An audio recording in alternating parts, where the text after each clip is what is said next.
Blazers coming back and coming back big within 1 point of the Oilers. And it's tonight at the Ford Center, a first-place showdown between Oklahoma City and Tulsa.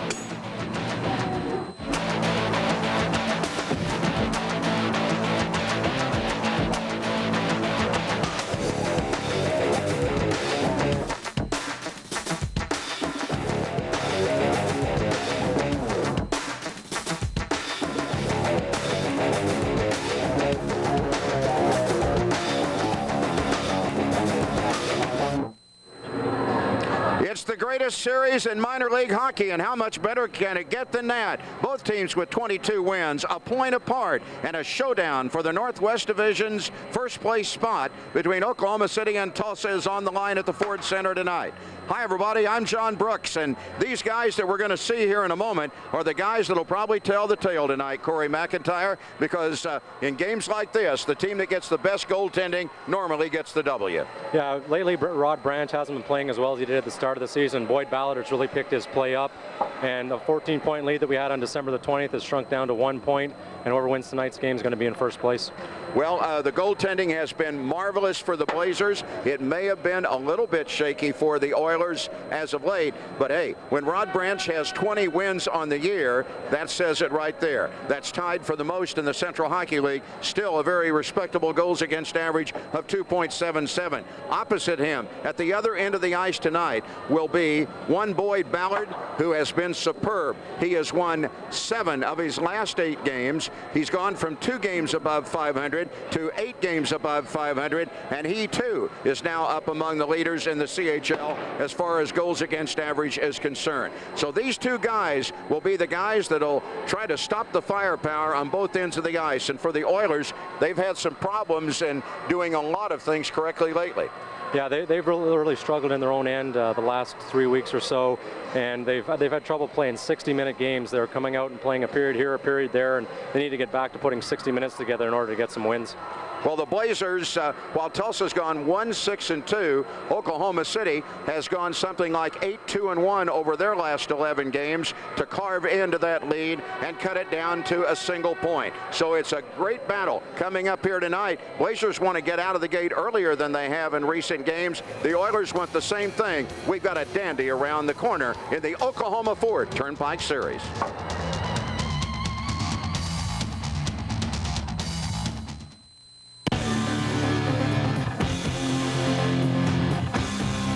IFR and the new Ford Power Stroke.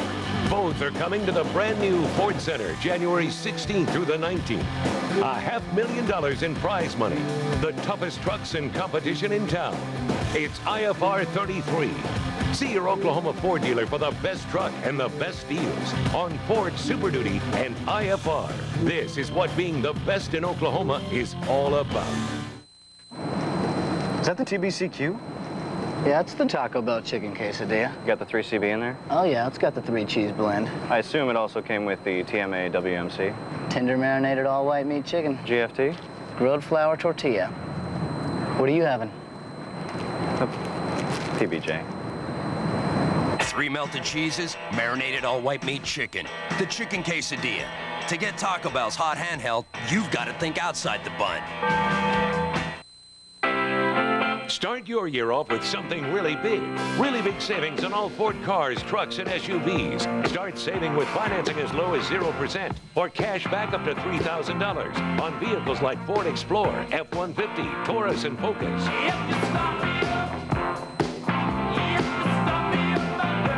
Hurry into your Oklahoma Ford dealer today for low 0% financing or up to $3,000 cash back on a new Ford. Was still there. Oh, say does that star-spangled banner yet wave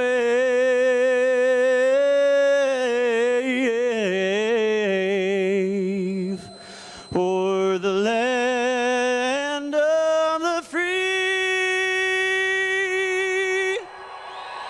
and the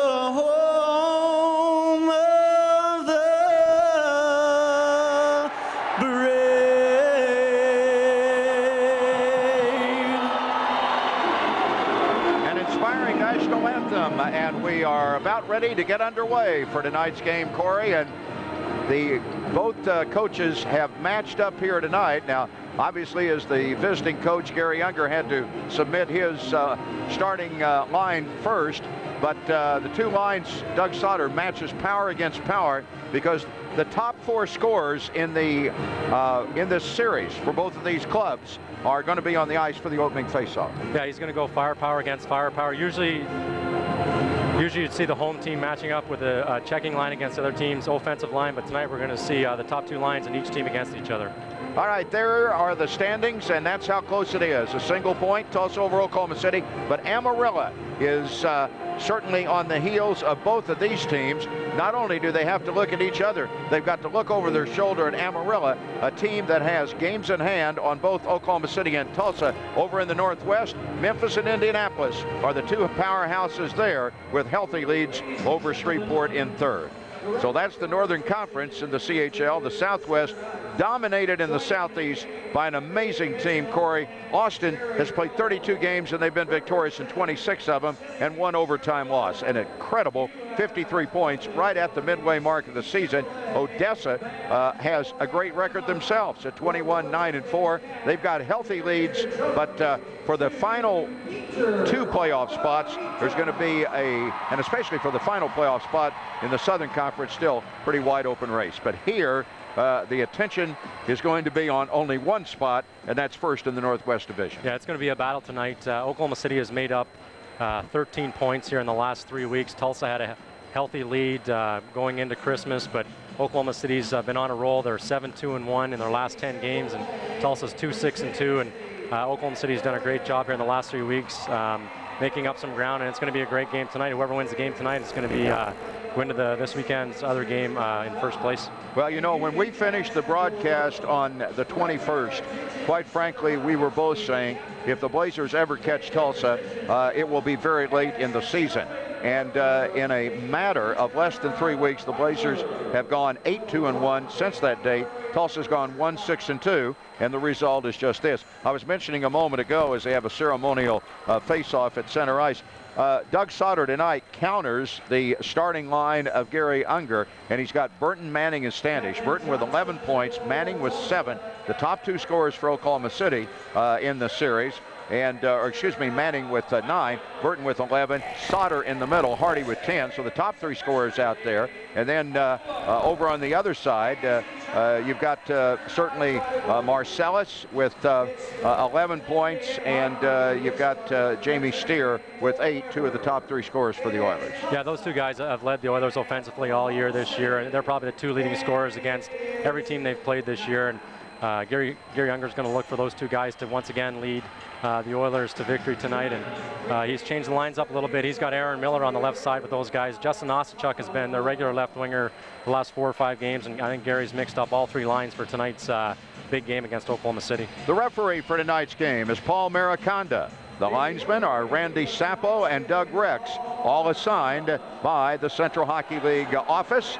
And we're just about ready after the pregame ceremonies. The upper bowl is open in the Ford Center tonight, and there's a pretty healthy number of people here. Blazers' biggest crowd this year was just over 10,000 for a Wichita game early in the season. I would suspect that that figure is going to be broken tonight. All right, we're ready to go at center ice. It is Blair Manning winning the draw at center, and the puck will be fired in by Fleck. He won it against Marcellus. Comes out in front, and a backhander, and Branch gets tested early, and then the puck knocked into the net by Standish. But crowd overreacting to that because that whistle had blown 3 seconds ago from Paul Mariconda. Yeah, Mariconda was in the far corner, and when Branch made the save, it was stuck underneath his pad. And anytime the referee loses sight of the puck, he's going to blow the whistle immediately, and that's what Mariconda did there. Standish was in front of the net all alone and poked the puck into the net, but as you mentioned, John, the whistle had gone about 2 or 3 seconds previous to that. Manning gets the draw. Sauter with a shot high and off the glass. It'll come to the board to the right of Branch and carried into center. Knocked through the Blazers zone, and Miller ridden into the boards as the puck in behind the Oklahoma City goal will be chipped up ice by Hardy Sauter, and we'll get the first icing call. And it's a very soft look coming out between these two teams. And Although I don't get the sense tonight at all, Corey, that this is going to be an occasion for these two to feel each other out very much. Your Oilers, as the GM of this club, you well know this, are, they're struggling. They want to try to get out quickly. The Blazers, despite their success, have not had success in the first period. So Gary Unger's looking for a quick start, and Doug Sauter's happy with his club, but hoping that they can get out of the gate quickly. Both lines that started for the opening faceoff remain out, and the puck cycled off a draw, controlled by the Blazers, brought to the near side board, and then Fleck is tied up. It bounces free. Standish able to clear it into the referee's crease and try to shake free. Knocked down by Steer, and the puck back down into the Oilers zone will be played down by Mike Johnson, and he's got it to Jamie Steer, and his pass stolen. Fleck looking for a shot. Goalward does, and it skipped off of the shoulder of Branch as he leaped up, down into the far side, gets knocked out of play, and on the far side of the ice, taking a tumble, was Blair Manning. He's looking around to see who gave him a pop, and having some words right now. We're going to get our first line change, but Manning is not going to leave without saying a couple of words. So the line change will send out Jonathan Dubois along with Dave Shields on the right and the rookie Ryan Watson on the left side for Oklahoma City, with a draw to the left of Rod Branch, and Clage Cable controlled it. And to center ice, Joran Welsh puts the first shot long range, turned away by Boyd Ballard, and spun around the boards. It'll be Watson to get it up ice. Blazers have a player shaken up behind the play. Dump in pass will head down ice, and it looks like Dave Shields. He got rattled, and he goes to the bench behind the play.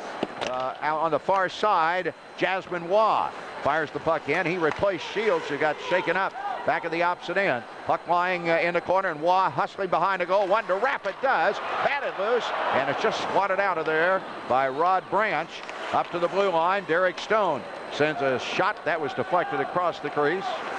And Branch looking to the corner to his left. And the Oilers looking to get the puck out of their zone will do on a headman pass that misses and carries the distance, and an icing call. And it'll come back to the opposite end. Jasmine Waugh did a good job stepping out just cold for Shields, who got shaken up and actually had a scoring chance. Yeah, he did a good opportunity. He jumped right into the play, and it looked like Dave Shields was back checking on his man and lost his footing. And I don't know if we're going to see the replay. No, it's a replay of Waugh coming around the net, tried to stuff it in on the wraparound. Branch is there, makes a nice save, but Waugh, as you mentioned, John, had a good shift, controlled the puck a couple times, had a scoring opportunity. Peter Arvanites, who had one of two goals last night in the Blazers' 2-1 victory here against Shreveport, wins the draw, but the puck scoots into center. Blazers will come on side at the bench. Ryan Campbell, who's shaken off a flu bug from earlier in the week, lost possession of the puck. Now Dallas Anderson getting it back, is held up, lumbers down the left side, and the much tinier Hardy Sauter beats him to the puck and uses the glass to spin the rubber back into the Oilers zone. And veteran defenseman Mike Moore throws it out into center, picked off, and Safalo across the Blazer line will put it in. Oilers, after a 6-day layoff, trying to get back on a winning track, and the Blazers trying to take over first place in the Northwest Division, have dumped the puck back into the end zone. It'll be played in behind the Blazers goal, sent to the far side. Short rest for Blair Manning. He's back out there along with Burton, and Burton dumping the puck down to Manning. Manning looking to wrap, trying to get a pick. Now turns, gets on the forehand. Shot, loose, second shot. Nice save. Rod Branch very alertly getting that one covered up on Marty Standish, who was in the right place. Here we're going to see the replay. Marty Standish makes a nice pick on Jared Rigstad, who was following Manning out from behind the net. Manning makes a nice play, waits, bides his time, gets the puck on his forehand. Rod Branch makes 2 good saves. He's come up big for the Oilers here early on, as the Oilers are struggling their own end of it, which has been their downfall thus far in the last 6-game losing streak. Manning with the draw, and Borsheim off the glass, and it got a little roll out in front. Tying it back up is Branch, Marcellus, and Manning, centering the lines that started the game 3 minutes, 3:07 ago. Blazers have won the last 2 after the Oilers won the first 4 games in this Oklahoma Ford Turnpike Series. 3 more left after tonight, and 2 of them in the last weekend of the season in each of the team's home buildings. Ballard stopping the puck on a dump in. Borsheim had the puck stolen behind the goal. Holds up Miller, got away with it. And then Marcellus's pass back to Steer, bounces behind the Oklahoma City net and thrown past the point and past Jordan Flodell. It goes the distance. We're going to get another icing call. Your thoughts early on this one? Which team is a little sharper, do you think? Well, it looks like Oklahoma City's done a bit of a better job thus far. They've controlled a bit more of the play, but again, they've iced the puck 2 or 3 times now as well. So I wouldn't say that either team's really had the advantage thus far. They both look a little bit nervous out there, and that's why we're seeing the puck ice. But they have had a couple of good chances here early on, so they probably have had a little bit better of the play thus far. Corey, should be pointed out for Blazers fans watching, Dave Shields is not out for the shift after he was shaken up, and Jasmine Wyas puck shot into the crowd by Rod Branch. We're going to get a penalty here. That's right. 2 minutes for delay of game. It'll be a delay of game. It did not catch the stick of a defender, and it didn't catch the glass and bound in.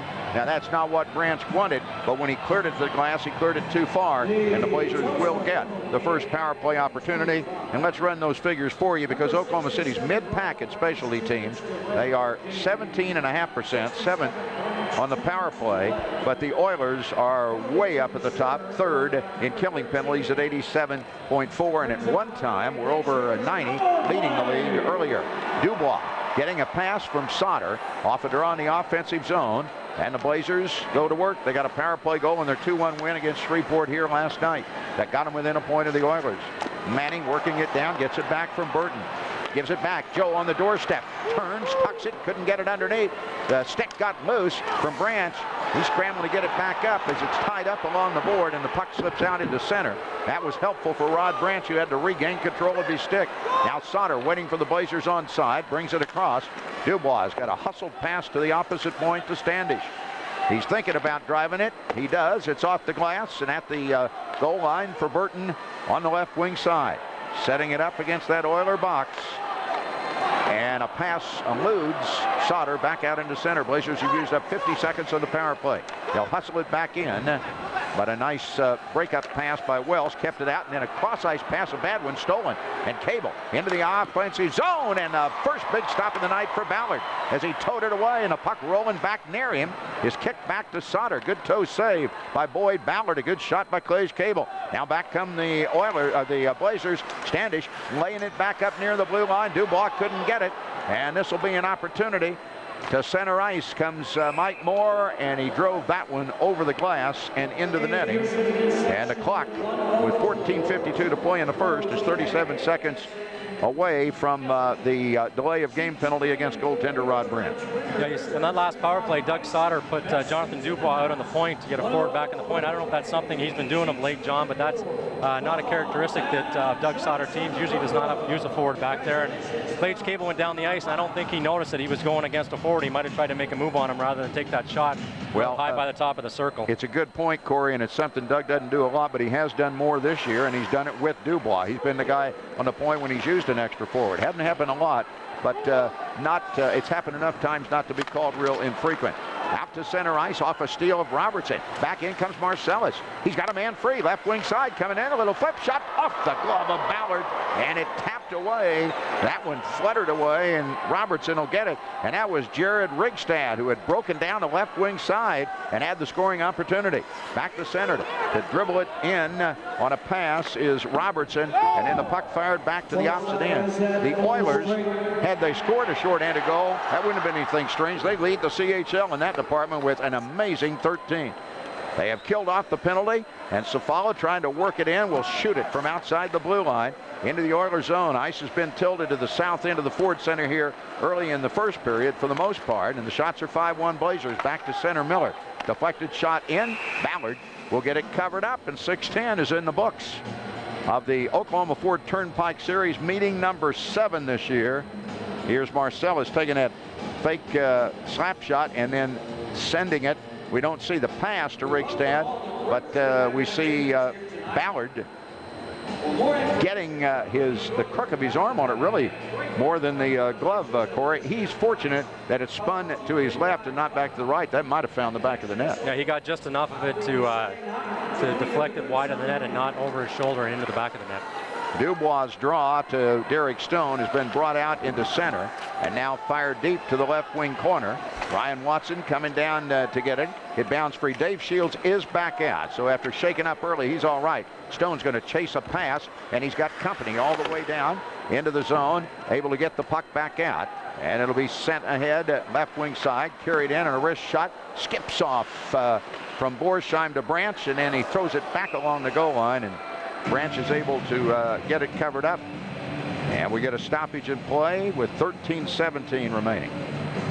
Yeah, we see Dave Shields came back out there, and we talked about him getting, looked like he might have got injured earlier in the game on his first shift, and I started to talk about it earlier. He went down on, he was back checking against one of the Tulsa forwards and lost his footing, and he went hard into the boards. It looked like he hit his shoulder, and he dropped his stick, was favoring his shoulder, and he went off the ice. And but it's good to see that he's back out for the Blazers. Here we're going to see Borsheim jumps up into the play, flicks the puck and towards Branch, and he covers it up to get the whistle.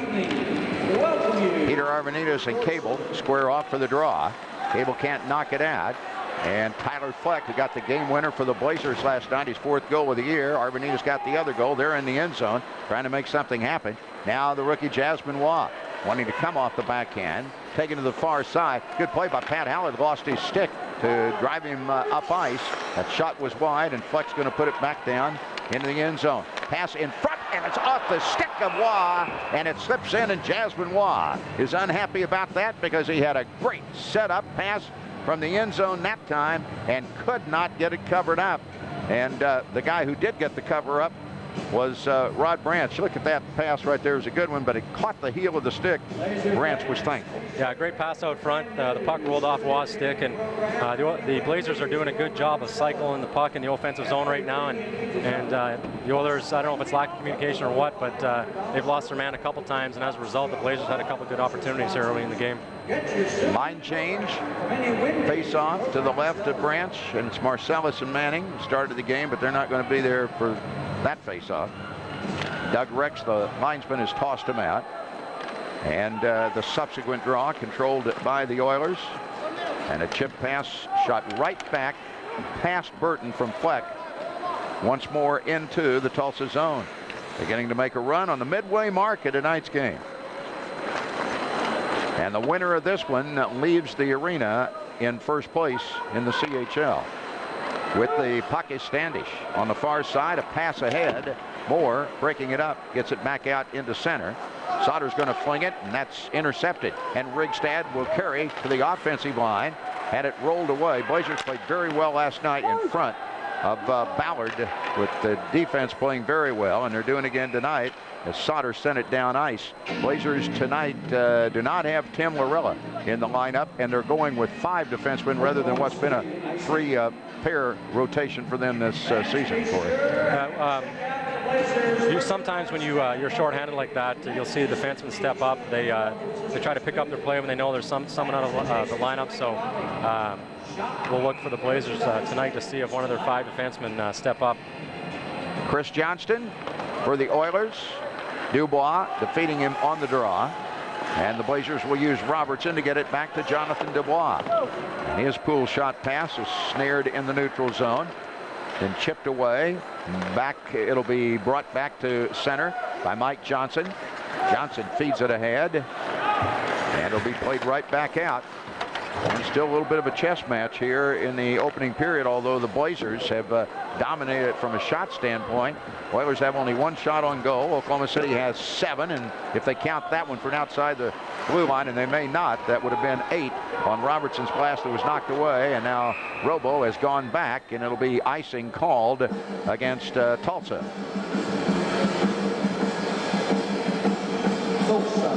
Icing.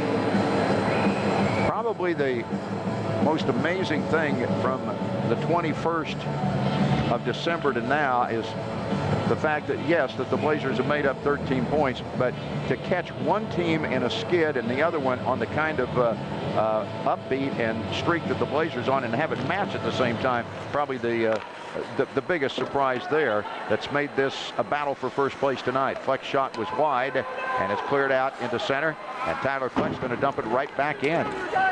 Hope you're enjoying tonight's game live from the Ford Center on Cox Channel 3 all across the state.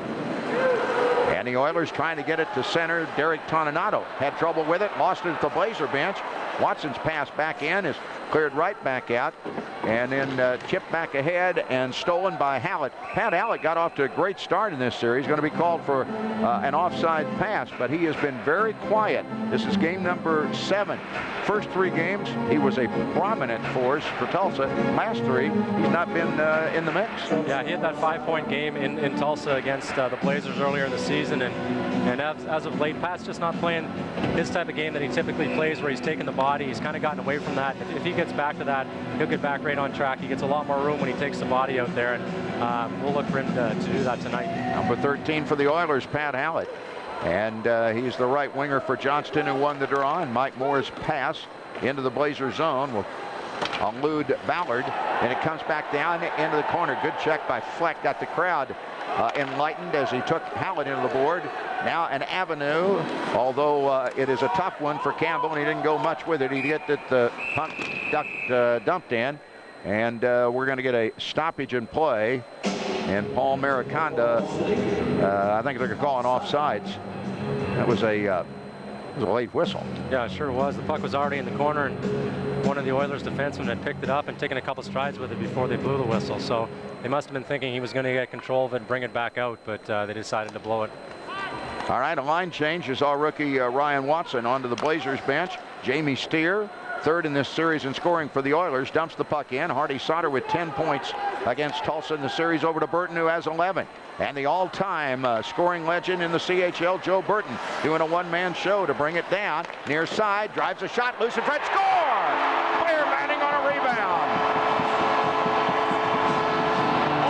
Great job by Joe Burton. Picks up the puck in the neutral zone and goes by a couple of the Oilers defenders, and I think we're going to see here on the replay, looks like he's going to pass the puck to Hardy Sauter. Decides not to pass to Sauter, and he ends up taking a shot on net, and Blair Manning was standing all by himself in front of the net. The rebound comes right to him, and Rod Branch did a great job making the first save, but that rebound came right out to Manning on his stick, and Manning didn't make any mistake. Put it in behind Branch, and it was uncontested. He did not have an Oiler forward on him or defenseman picking him up in front of the net.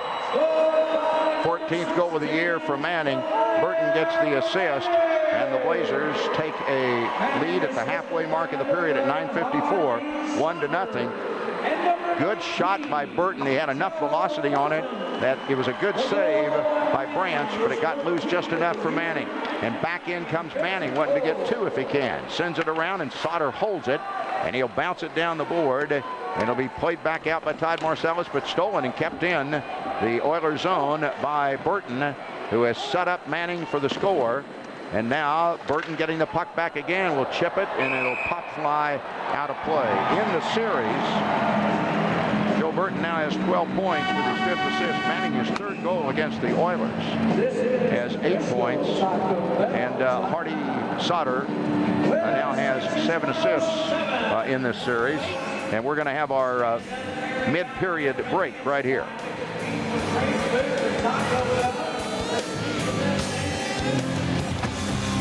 IFR and the new Ford Power Stroke. Both are coming to the brand new Ford Center January 16th through the 19th. $500,000 in prize money. The toughest trucks and competition in town. It's IFR 33. See your Oklahoma Ford dealer for the best truck and the best deals on Ford Super Duty and IFR. This is what being the best in Oklahoma is all about. Is that the TBCQ? Yeah, it's the Taco Bell chicken quesadilla. You got the 3CB in there? Oh yeah, it's got the 3 cheese blend. I assume it also came with the TMA WMC. Tender marinated all white meat chicken. GFT? Grilled flour tortilla. What are you having? PBJ. 3 melted cheeses, marinated all white meat chicken. The chicken quesadilla. To get Taco Bell's hot handheld, you've got to think outside the bun.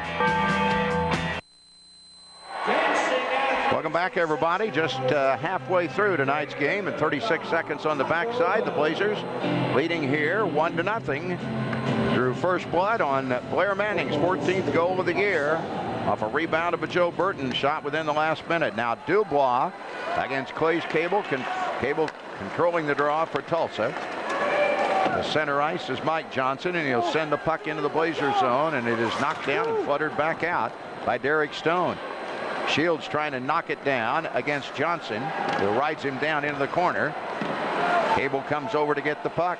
Last year he played with two brothers on the Oilers team, and he was the survivor out of that trio. And here's Cable coming to center through the neutral zone, and he's going to carry it the distance, throws it in front. Nice breakup by Borsheim. That was a good pass in front, Corey, and Borsheim was in the right spot at the right time. Now Cable digging it away again, throws it, and Stone helping out. Ballard broke it up, and it's moved by Shields left wing, but he could not catch the follow, although Marco gets a second chance to play it on a return pass. Knocked down.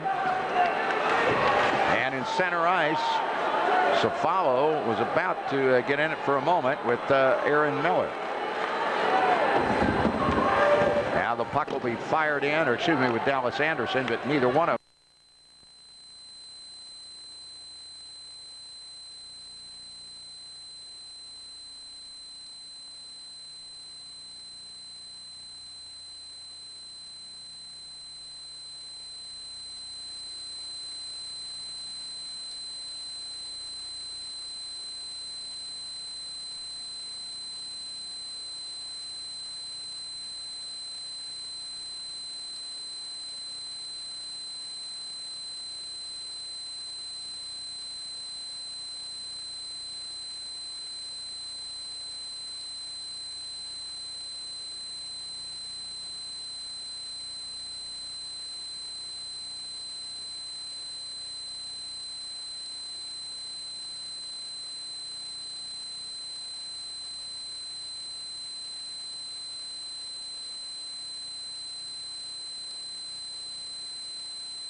during the intermission break. And then Oiler fans will get a chance to hear the words and thoughts, and there are some very good ones from Todd Marcellus and Justin Osachuk. They'll visit with me on the second period intermission break. Puck knocked free, and here's a chance for a breakaway. Burton will pick it up, coming in, fires a shot, slap away save. Two former teammates 2 years ago when Branch goaltended the Blazers to the CHL championship. He's seen a lot of those in practice, Corey, and he turned that one away. And the Blazers have only one shorthanded goal this year. They haven't been able to find the back of the net when killing penalties like they have under Doug Sauter in past years. But a lot of that reason sometimes is guys like Rod Branch. And Branch did a good job on Burton. Now Marcellus is going to send it in to the Oklahoma City zone. Blazers have killed off the opening men of that penalty. Sauter trying to kill off more of it, but the puck will go over the glass and out of play. And right now, if you're looking for the difference in the first period, it's wearing number 67, and he is in a blue jersey. Yeah, he's been the backbone of this Oilers club all season. Plays a lot of minutes. Has been in all of the Oilers games this year, except for just a handful, and he's the main reason the Oilers got off to such a great start. And he's probably kept the Oilers in a lot of games here recently, even though they did lose the last 6 games.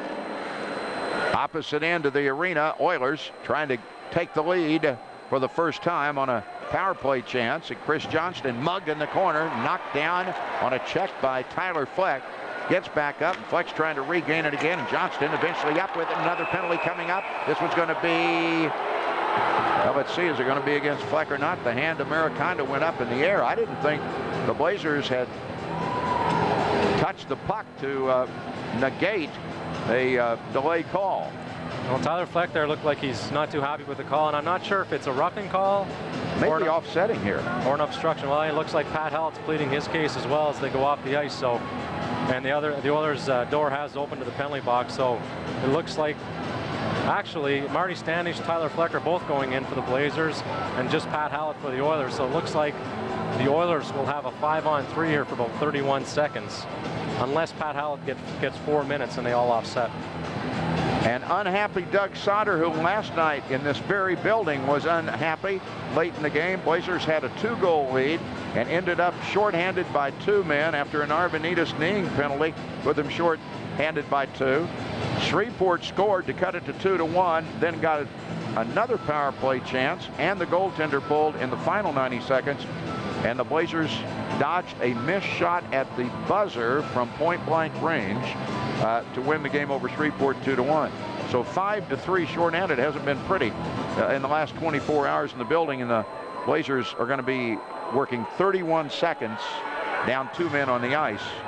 As you're right, Standish and Hallett are offset, and Fleck in for 2 minutes, and I'm not sure what the I think Fleck had the original penalty behind the net, and then it was Standish and Hallett jockeying for position out front where the penalty is offset. All right, the draw will be to the right of Ballard. Arvanitis, the Blazers' best face-off man, trying to draw this in the corner and get a clearing pass. He did manage to get it to Sauter.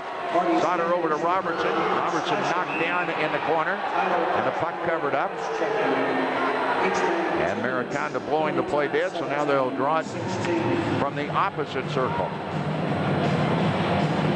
Anytime you can come up with a face-off like that, especially if you're down 5-on-3 and in your own end, even though nothing really happened there, they killed off 7 seconds on the 2-man advantage, and here we're going to have another face-off to the left of Boyd Ballard, and again it's going to be Marcellus against Arvanitis. I think it was cross-checking against Fleck. It was slashing against Hallett and Standish. Blazers shorthanded by 2. Oilers control a draw. Mike Moore setting it up. 5-3 advantage to Oilers leading scorer Todd Marcellus. Moore doesn't. Now Marcellus waiting for a pass, but it's picked off. And the puck sent to the opposite end by Peter Robertson, to the delight of the Blazers crowd. Biggest crowd of the season watching this one. Up ice to center. Down the board, Marcellus bringing it in. Arvanitis reaches it. Clears it out. Couldn't get it past the point. Robertson tries to knock it loose. Marcellus throws it in front. Score! Dallas Anderson on a pass in front by Marcellus, and it dribbled off of Anderson and into the net, and an unlikely hero for the Oilers, Big Dallas Anderson. He was in the right place at the right time, and he hadn't been there much this year. He had only 3 goals for the season. Now he has 4, and the Oilers have their first lead. Now, the advantage was back to a 5-4 edge for the Oilers, so that will be a power play goal, but Oklahoma City will be getting back at full strength, and you saw Anderson roll it in. Yeah, Anderson's had a slow start to the season after that suspension, missed a lot of games at the beginning of the season, but started to come on, had 3 points in the Oilers' last 1-goal loss against Amarillo last Saturday, so he's picked up his game, and Unger's looking for big things here from him in the future.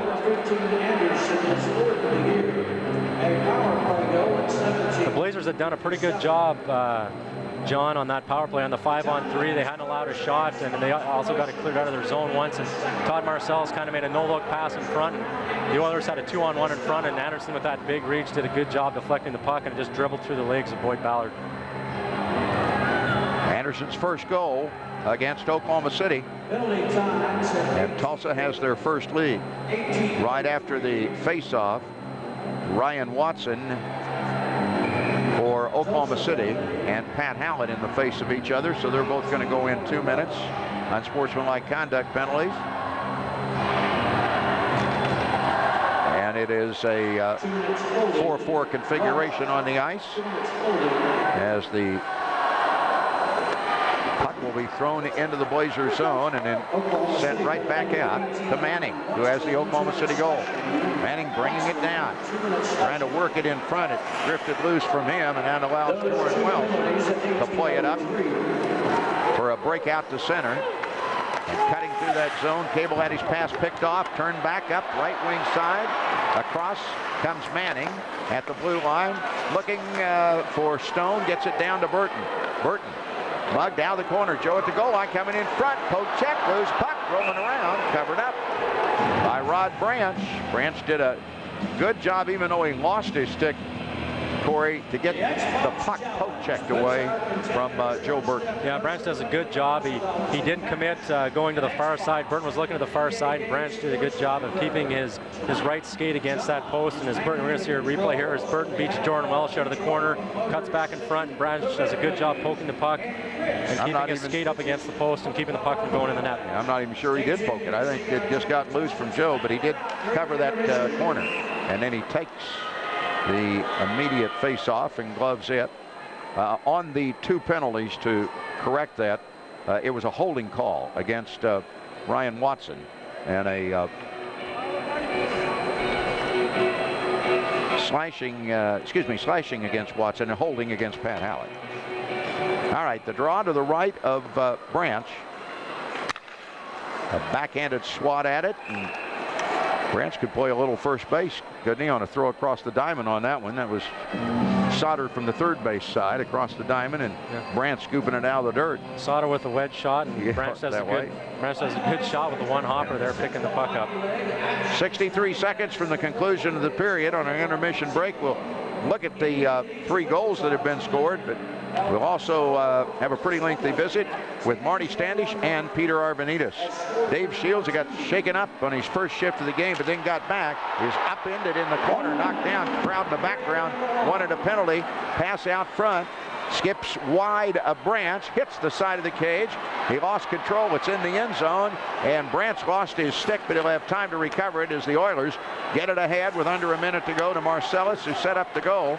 And Marcellus's pass picked off by Dubois. And Dubois unable to go any place in the neutral zone, and the Oilers less than a half a minute away from going to the dressing room with a 2-1 lead after falling behind early on a Blair Manning goal for Oklahoma City. Sauter moving it up ice, brings it through, going to get a shot and a stop by Rod Branch. Branch again coming up with a big save, and Sauter comes in, picks up the puck in his own end, goes wide down the right-hand side, and Mike Moore trying to hold up at the blue line, gets beat by Sauter, who goes in on a 1-on-1 and takes a nice shot, and Branch makes another big save for the Oilers. We're going to face-off here to the left of Branch with 12 seconds left here at the end of the first period.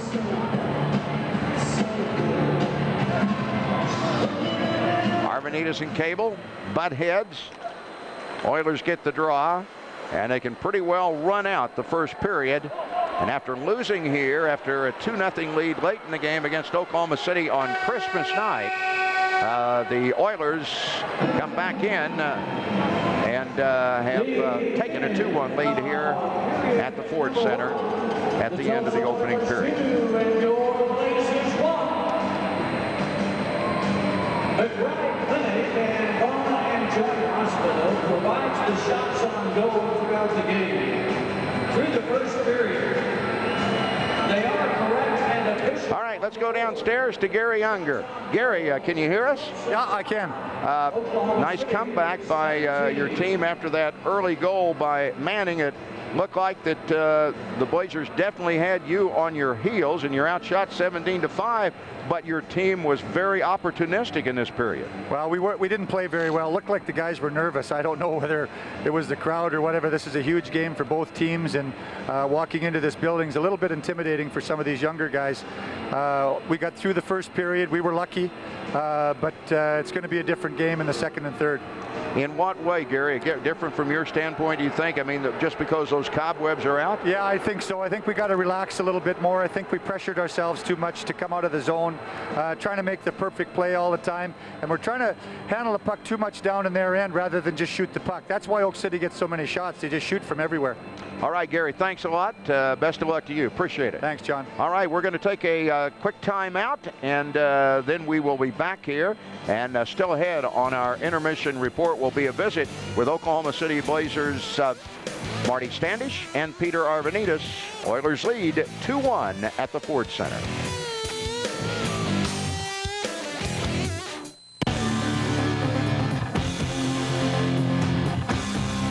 IFR and the new Ford Power Stroke. Both. He's about the best in the league during his playing career. Is my buddy Corey McIntyre. Yeah, they have a couple good draw men this year, and they picked two guys they picked up from San Antonio, and when I was playing, they were two of the hardest guys to beat. Are you ready to rumble? And we're underway with the second period. And a fight breaks out right off of the draw almost. Looks like it's Derek Toninato and the rookie Ryan Watson.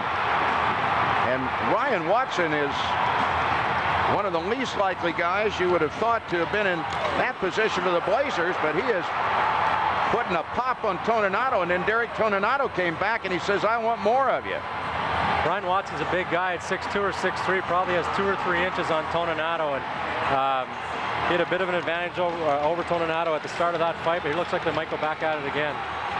Well, when you say he's unlikely, Ryan Watson has 10 minutes in penalties, and my goodness, where has he been? Watson and Toninato putting on an alley scrap right here for a huge crowd at the Ford Center, and everybody, if there was any, and you look at Derek Toninato. 30 minutes in penalties. These were maybe the two most unlikely guys to do this, but if the idea was to inspire their teammates, they may have very well succeeded. Yeah, I don't know Ryan Watson at all, but Derek Toninato is one of the quietest guys you'll meet, and very, very uncharacteristic for Toninato to get in a fight. Doesn't get into too many fights. Pretty quiet guy. So, as you mentioned, John, two guys that don't usually slug it out on the ice. Well, that thug sign right there might be apropos to some players on the ice, but not to those two guys. But they were looking like a couple of them right there, weren't they? Yeah, that was a good scrap. All right, 10 seconds in. The electricity is definitely on at the Ford Center. And in the Oklahoma Ford Turnpike Series, Justin Osachuk, who I'll visit with in the second period break for the Oilers, along with Marcellus, brought the puck in, coughed it up, and back comes Standish. Standish across the line. Couldn't connect. On the miss to Manning, the Oilers turn it back with Marcellus to Osachuk, and it rolled away. Osachuk is back playing in this period. with Steer and Marcellus, who he had been with. So Gary Unger has made a change, Corey, as Tyler Fleck shoots the puck into the offensive zone for the Blazers. Yeah, it looks like Unger's going to put that line back together, Johnson, Miller, and Hallett. And he's got Osachuk back out there with Steer and Marcellus. And those two seem to get a little bit more room out there when they're playing with Osachuk because of his reputation. A minute in to the second period. And a pass almost looked like a two-liner, not whistled. And a shot blocked, bounded away off the Osachuk attempt. Back out through the neutral zone. And then Justin Osachuk had it for a moment. Knocked back in to Tulsa ice. Blazers going to be called for an offsides. If you were not with us in the first period, Blazers took the early lead. Well, not so early, right at the midway mark of the period on Blair Manning's 14th goal, a rebound of a Joe Burton shot. Hardy Sauter assisted, and Pat Hallett tied it at 12-11 from Livingston and Johnston. And then it was Anderson scoring with 2:03 to go in the period to give the Oilers the lead. Dave Shields is having a rough night out here. Hurts his shoulder in the first period right there. He's trying to hold up at the blue line as the defenseman Les Borsheim's dumping the puck in, and Borsheim fired right off the ankle of Shields, so he's going to have some bruises tomorrow. Dubois on the draw for the Blazers. Can't control it, but the puck bounds back to the Blazer line, and Jasmine Wye had 3 good scoring chances in the first period. Had his pass broken up, and the Oilers hold it in on a play by Tulsa's Aaron Miller.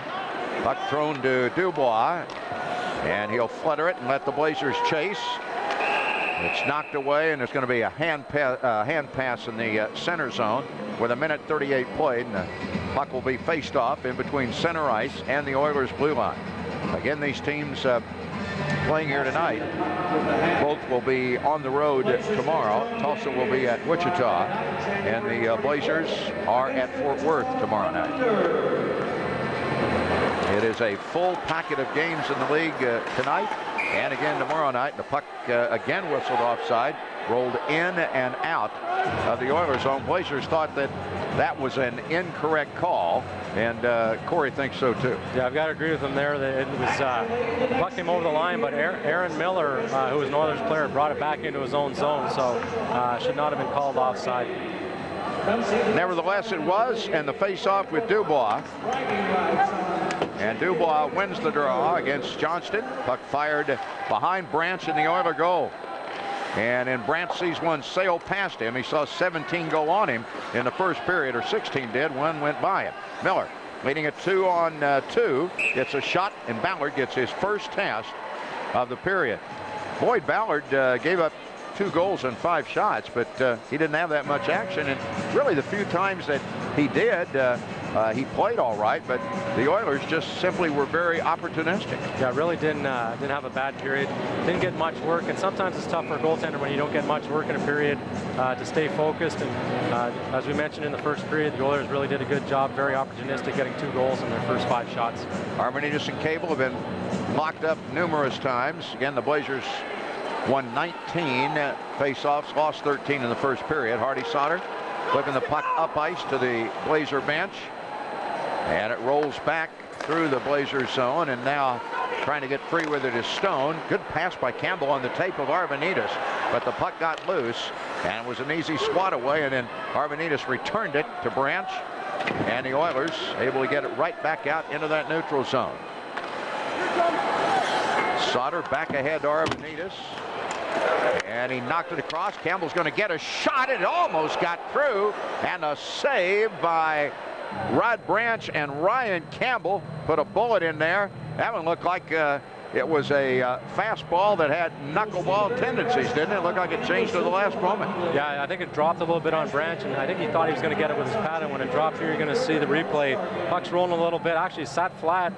Campbell just takes a nice low shot here, and the puck's real low. Branch does a good job of stretching out, and it makes a great save as the shot, it was on net, and Branch got down low enough with his trapper to make that save. Ryan Campbell with just 6 goals in the first half of the season.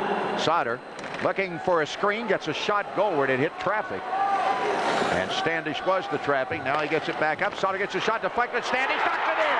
Marty Standish just rolled the rebound in, and Marty Standish ends a slump of about a half a dozen games. He's 3 points away from .200 with the Blazers in his career. We talked about it on the intermission. Well, that slump just came to an end right there. A good, quick putback. Well, you're going to see this goal here. It's a rebound, and both of the Blazers' goals tonight, they've come out front, shot in a rebound, and it's been a 2-on-1 for the Blazers in front of the net. Both times, there's somewhere somebody's missing their check out front. It was the same thing when Blair Manning scored a goal in the first period. It was a 2-on-1 in front of the net off the rebound, and again, I think it's lack of communication by the Oilers in their own end. They're just not picking everybody up. Standish gets his 14th goal of the season. Branch covers up a pass that rolls in. You know, you hear 14 goals, that's not a bad total, just past the halfway mark. But everything is relative, and last year, Marty Standish had 38 goals. Well, tonight he just picked up his 14th, and for him, a low total. For some guys, you know, it'd be an excellent year at this point of the season. Game tied, and Fleck holding a pass. It's a shot goalward and deep in the crease. Branch comes up with the save. And again, I don't know if we're going to see the replay or not, but Jamie steers the puck down low, just throws it blindly off the boards with his backhand, and Tyler Fleck is pinching in the blue line, and he gets a good shot on net. Here's the rebound. We didn't see Steer throwing it up the boards, but comes in on net, and luckily for Rod Branch, he had nobody in front to screen him or to deflect the puck, and he makes a save and covers up for a face-off. That goal by Standish ended a 6-game slump without a goal. And it's tied the game. Now Standish tossed down the face-off circle. Manning is in there. That is the beauty of having two normal centermen on a line like that when you get somebody tossed out. Standish keeping it in play. Manning. He was looking in front. There was no white jersey in front of the net. Standish gets back down in the end zone. And he's flung to the ice by Jordan Welsh.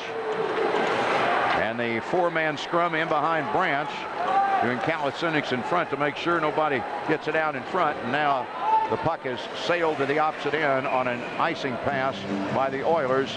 It'll be coming back. The goal by Standish, his 14th of the season. Hardy Sauter getting the assist, and the scoring time was 2:52. And in the series against the Oilers, Marty Standish, not hard to believe, 6 games, had only 1 point, an assist until that goal. Borsheim shot slapped away on the Branch save, and then Borsheim tracks it back down as it was sent out into center ice. Dubois is going to fling it in. Branch is not taking any chances right now. I think that's probably smart for Rod Branch. I think he can see the Oilers after that goal being kind of discombobulated. Maybe that gives them a chance to regroup, even if it's for the pause of a faceoff. Yeah, as we mentioned in the first period, when the Oilers scored that goal after the Blazers' initial goal, they kind of got the momentum. And after the Blazers scored this quick goal here in the second, the momentum's kind of swung back in their favor. So Branch is doing a good job trying to slow the game down. Hallett knocked down, and then down to get the puck is Shields. He has had a tough night. He caught a stick from Hallett, and away from the play, we're going to get a high sticking call against the Blazers, high sticking the puck out of the air, and that will bring it back into Oklahoma City ice for a draw. Well, Hallett, I think, thought that he might have been tripped, and then Shields thought that Hallett had caught him. Here we're going to see it. This is the high stick they called the Oilers. Shields bats it out of the air, and then one of the Blazers players was the first person to touch it, so Paul Americano whistled it down for high sticking. All right, the puck thrown into the Oklahoma City zone from center. Dubois will pick it up to the left of Boyd Ballard, sends it up ice, and it is traveling the distance.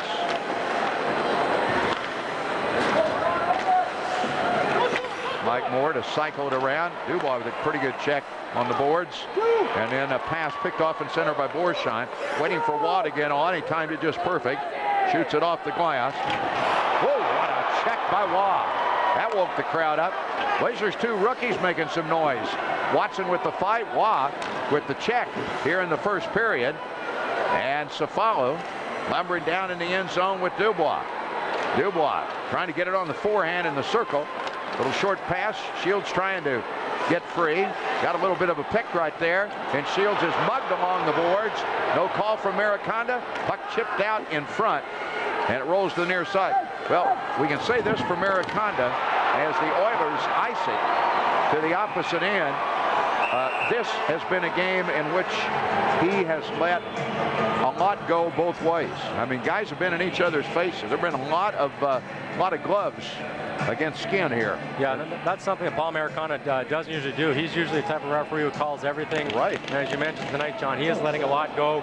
He let that kind of face wash go to Dave Shields behind the net, and then Les Borsheim ran Jared Rigstad well after he'd thrown the puck down the ice, knocks him down, lets that go as well. So 2 penalties he usually might call in one shift, he lets go here tonight. 2 young Blazers fans right there, along with a whole bunch more of them here tonight. Corey, you played before a lot of big crowds across the street at the old Mary of the Cox Convention Service Center, but it's going to be the biggest crowd ever to see a Blazers game. Sure is, and I wouldn't be surprised tonight if this breaks the record that Indianapolis set last season with the biggest crowd in CHL history. I think they had 14,000 and change, and tonight you're looking at probably, I would guess, somewhere in the vicinity of 15,000. I think, or maybe even 16. This place is pretty full. Sauter off a draw, will shoot the puck wide of the mark to the far side. Anderson trying to clear it, got it into center, knocked down, and then fluttered back in by Robertson. And it is the kind of game that you would have expected playing for first place in the Northwest Division. Tied at 2 and approaching the halfway mark of the game. Oilers trying to set something up in center with Steenbergen. Dump the puck in, but Sauter gets a chance to play it right back out to Arvanitis. Ahead to Campbell, and then Arvanitis coming down, gets a pass in front to the crease. Penalty coming up against the Oilers. They will touch the puck. It was Campbell that got pulled down, and on the far side, Robertson and Steenbergen in each other's face. Actually, it's Dallas Anderson who put Robertson in the headlock, and that penalty that's going to be to Tulsa, it's going to be a hooking penalty against Mike Johnson. He stepped up, tried to intercept that pass, and he missed the pass, and right on Ryan Campbell's tape, and it would have been a 2-on-1 for the Blazers that Johnson not hauled him down. This penalty will come at 5:57. The Blazers will get their second power play chance. They had one early in the game and were unsuccessful. Dallas Anderson is going to go to the box for a couple of minutes after that altercation, and Marco Cefalo, who came over to step in for Robertson. I don't know if he's going to call 2 minutes unsportsmanlike against both of them, or they're both going to get 10-minute misconducts for roughing at each other after the whistle.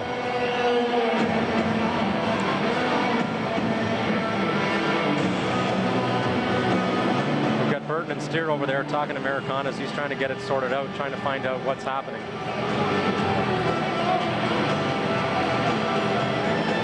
Well, the scoreboard will show a 2-minute Oiler penalty, and it will be against defenseman Mike Johnson. Number 15, Dallas Anderson. Face-off, Blazers. Anderson got unsportsmanlike, so did Cefalo. Blazers second power play, bring it in with Manning. Setting up for Standish, who's tied the game up here in the period. Up high to Sauter, back to the mighty Rad. He drives a shot wide of the stick side, and it came to the opposite board, and the Oilers do a good job to get it cleared with defenseman Kevin Livingston's pass back to the opposite end. Sauter snapping it on the tape of Manning. He wants to chase Standish into the zone. Did, but the Oilers get to the puck and put it back in to the Oklahoma City end zone. Jordan Welsh sent it down. 6.5 minutes. Make it 6:40 into the second period, and Manning, starting the power play, brings it down the wing all the way to the goal line. Circles around Standish and Burton. And now Standish working down in front, trying to set a screen for Robertson. Shot, and it was patted off of the left side of Branch. You heard the ooh and ah downstairs in the end zone. Burton playing it, mugging in the near side corner. It rolls out in front. Marcellus breaks the other way. 50 seconds on the power play. Marcellus shoots the puck, deflected over the glass and into the netting behind the Oklahoma City goal. And we are now under 3 minutes away from the midway mark of tonight's game. Yeah, and the Blazers came close on that last power play chance as Peter Robertson took a shot from the point, and Branch made a great save. The shot was about chest high, and I'm not sure if it deflected off a Blazer. Here we're going to see it, or an Oiler out in front, but it definitely dipped down and goes off of the Branch's toe, as you see right there. And when Robertson let that go, it was about chest high. Branch comes up with another big save. And the Blazers come up with a draw to start play. Tyler Fleck rushing the puck. down the left side against Rigstad. Into the end zone, and Rigstad counters by pushing him in the corner. Puck pops free. Borsheim will get it up on the point. And he puts it far side, and in a pass intended for Fleck from Dubois has sailed back through the neutral zone. Blazers down to 20 seconds left in the power play. Fleck tried to cross it to Dubois, and it rolled easily to Aaron Miller. And Tulsa is going to get out of this as the Blazers are going to go 0 for 2 with a man advantage. Borsheim with 4 seconds on the power play, rushing it back, lost control, and Hallett turns it back, and the Oilers are back at full strength.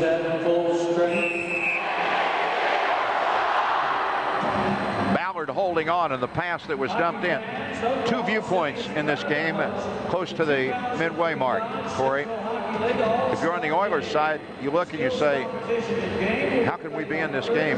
We've been outshot 22-6. If you're on the Blazers side, you say, how can we be tied in this game at 2? Yeah, here you're going to see Ballard making a save, and for the Oilers, the Branch has kept them in this game that's tied up 2-2, and they've just got to get that puck in deep in the Blazers' end, and they've got to start working it around. And if you're on the Blazers' side, they've got to have to not get frustrated. They've had a lot of opportunities, and they have to just keep working hard as well. Ryan Campbell can't get the puck off a pass. It's shot back wide, and Campbell is still down on the ice after taking a check along the near board. Ryan Campbell, who had just recovered from a bout with the flu earlier this week, took a hard crack into the board. All right, we're going to take a timeout. It's the Oklahoma Ford Turnpike Series, live from the Ford Center in Oklahoma City, and it's a seat squirmer tied at 2.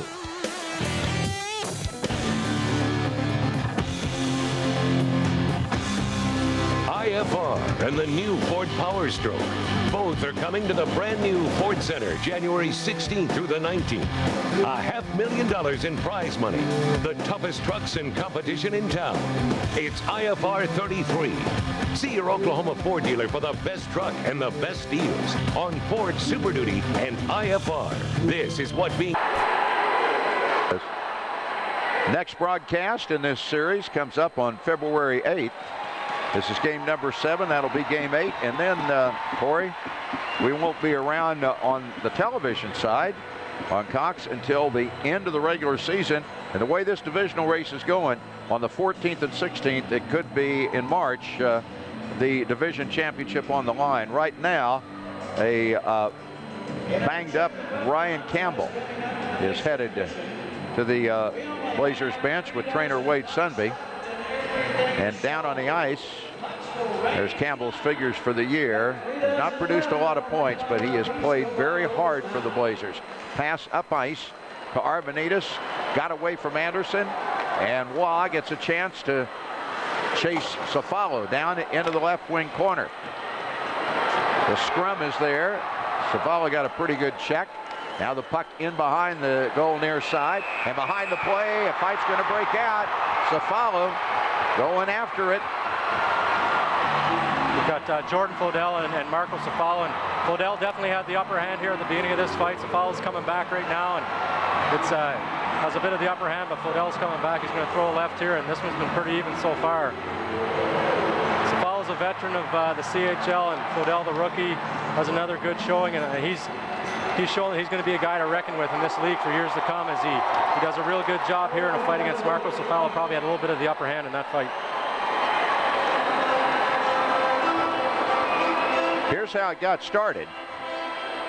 There is Cefalo in the inboard, knocking down Flodell. They get back up. They talk. And Cefalo really took the first punch. And boy, Flodell, you're right. He came back out of that first punch and came out swinging pretty good. Yeah. See both guys get in some good shots here at the end of the fight. Pretty close fight. Maybe give it to Flodell for those couple of early punches he got in. 6'2", 210 Flodell, 6'1", 200 Marco Cefalo.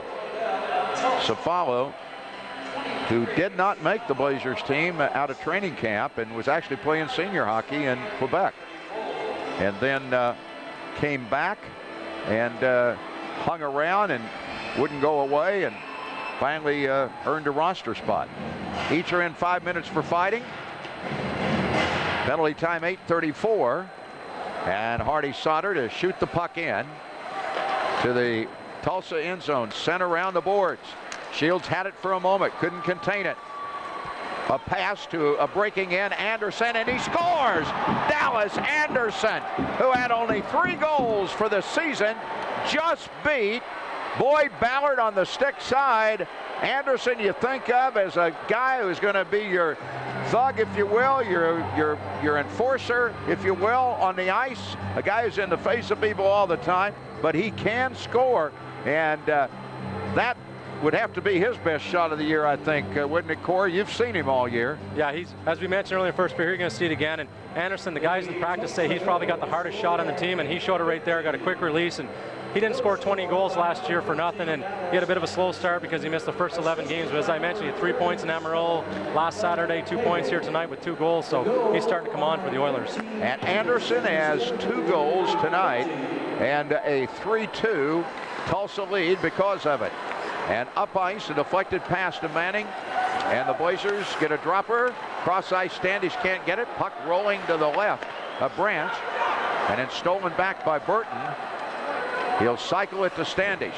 Standish tried to give it to Manning, and it's wrapped to the opposite side, and the Oilers deflect that attempt to get something started, and Robertson is going to ice the puck to the opposite end. So it's coming into the Oklahoma City zone. You know, when Standish, and especially when he's been on a slump or in a slump, comes out of it and gets a goal like he did tonight, he can fly, and he was flying on that last shift. And if Marty Standish gets into a gear, sometimes, you know, because you were around him as a player, yeah, he can get things started. Yeah, he sure can. He's a big offensive threat, and he's playing on a line with 2 guys that are very adept at putting the puck in the net. Now that's going to be a tough line to contend against if all 3 of them get going at once.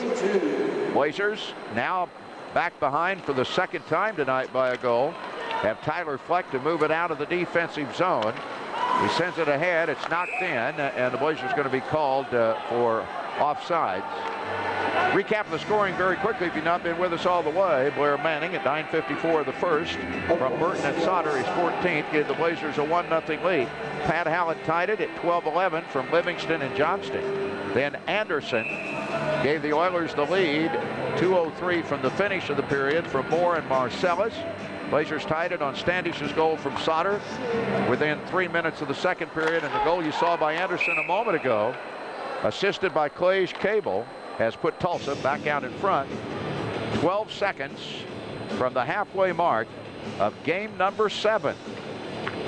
And when game 5 in this series was played on December 21st, or game 4 on December 21st, nobody thought by game 7 that these 2 teams would be a single point apart, which is where they are right now.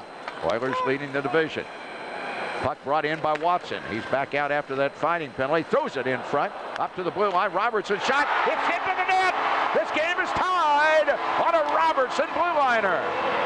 Robertson takes a shot from the point there, and it definitely got deflected in front of the net as Branch had his trapper up high, and all of a sudden he tried to throw it down low, and the puck hit something in front and up bouncing off the ice and into the net. And again, I don't know if it went off a Blazers player in front or if it went off an Oilers player in front, but definitely looked like it changed directions on Branch. Here we're going to see it. Shot from the point. Robertson throws in, and it might even have gone off of Lyle Steenberg and stick out at the point, or actually it looks like one of the Oilers players out in the slot tried to grab it with his hand. I couldn't tell which one it was. That's exactly what happened. Jared Rigstad, looks like, tried to grab with his hand, redirects on Branch, and Branch had no chance. Blazers get a break there, and they've tied the game at 3. And we're back with play as Shields roughing it up in the corner. Trying to slip out in front. He's mugged and knocked down behind the goal. Bringing it out in front, 1-on-1 shot, loose puck, rolling in the crease, comes through the crease. Ryan Watson tipped it into the end zone. Blazers kept it in play.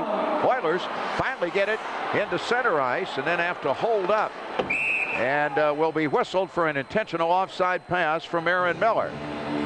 9:22 left in this one. We're on the backside of the 2nd period and the backside of tonight's game. And we're going to take a timeout. We got a dandy going in the Oklahoma Ford Turnpike Series. The Oilers and the Blazers locked up at 3 at the midway mark. Start your year off with something really big. Really big savings on all Ford cars, trucks, and SUVs. Start saving with financing as low as 0% or cash back up to $3,000 on vehicles like Ford Explorer, F-150, Taurus, and Focus.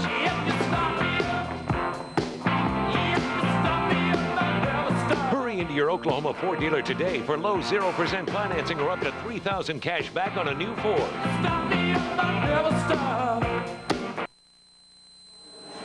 Thanks again to Diamond Shamrock. Here's a look at the goal again. Here's Robertson's shot. You see the glove of Rigstad reach out to try to grab it, and it changed direction on Branch. Actually, John, I thought it deflected low, but it looks like the way Branch reacted there, the puck was low, and when Rigstad grabbed it, it went in the top corner, just over top of his glove. Yep. So, I mean, it's easy to say, oh, I wish the guy hadn't grabbed for it, but you're out there and you're reacting and you see a shot come for you, you're going to knock it down. You do it 100 times and knock it down, maybe 99. yeah, it's just instinctively Jared Rigstad tried to glove it, but a goaltender will tell you anytime that you're not sure that you can block the puck, get out of the way so I can see it. Now, Branch saw it, but he saw it after he turned around and it was up against the webbing. All right, ready to go. Face-off. Jasmine Waugh stepping in for Arvanitis. Rolled the draw to the right wing corner. The Oilers will get it out into center. Arvanitis has shot it right back in. Looks like the Blazers have picked up the body checking a lot in this period. Crowd oohing on a bit. And the puck back down in that right wing corner, out of play. Have you had the same sense that maybe Doug Sauter may have said, hey, we got to put the body on some people, even though we outshot the Oilers 17-6? Yeah, I think he has. The Oilers have a real speedy team, and I think that Doug has told his players to get out there and take the body, try and wear them down for the end of the third period. Brian Campbell has not made it back out on the ice, and you see here Les Borsheim is up front playing left wing now on a line with Peter Arvanitis and Jasmine Waugh, and he just threw a big hit there in the corner. I'm not sure who was against. I think it was one of the Oilers defensemen. I'm not sure which one. Well, Borsheim has played on the wing in about 4 or 5 games for the Blazers. Pressed into duty at times. Arvanitis is tossed out of the face-off circle. Now he'll get the draw back from Waugh. Sauter waits for a screen. Shot it wide, but he got the screen he wanted. On the far side, puck up to the blue line, held in. Fluttered down low and broken up by Livingston, and then a nice knockdown on the point by Derek Stone. The Blazers hold it in, but Borsheim's pass is picked off, and Justin Osachuk crosses the red line and sends it in on Ballard. Osachuk trailing the play in, trying to get it. Now Anderson, who has 2 goals, gets it in front, and a shot wide by Cable. Sauter got a piece of the stick on it, directed in the corner, and Anderson looking for a hat trick. Trying to throw it. Anderson trying to duplicate his goal scoring for the year tonight. Cycles it back to Cable. And Cable in the end zone. Stone tying up Osachuk. Sauter's double teamed. Now Arvanitis coming in late. And Sauter will get a chance to play it. We approach 8 minutes in the second. Left wing hanging at center is Waugh.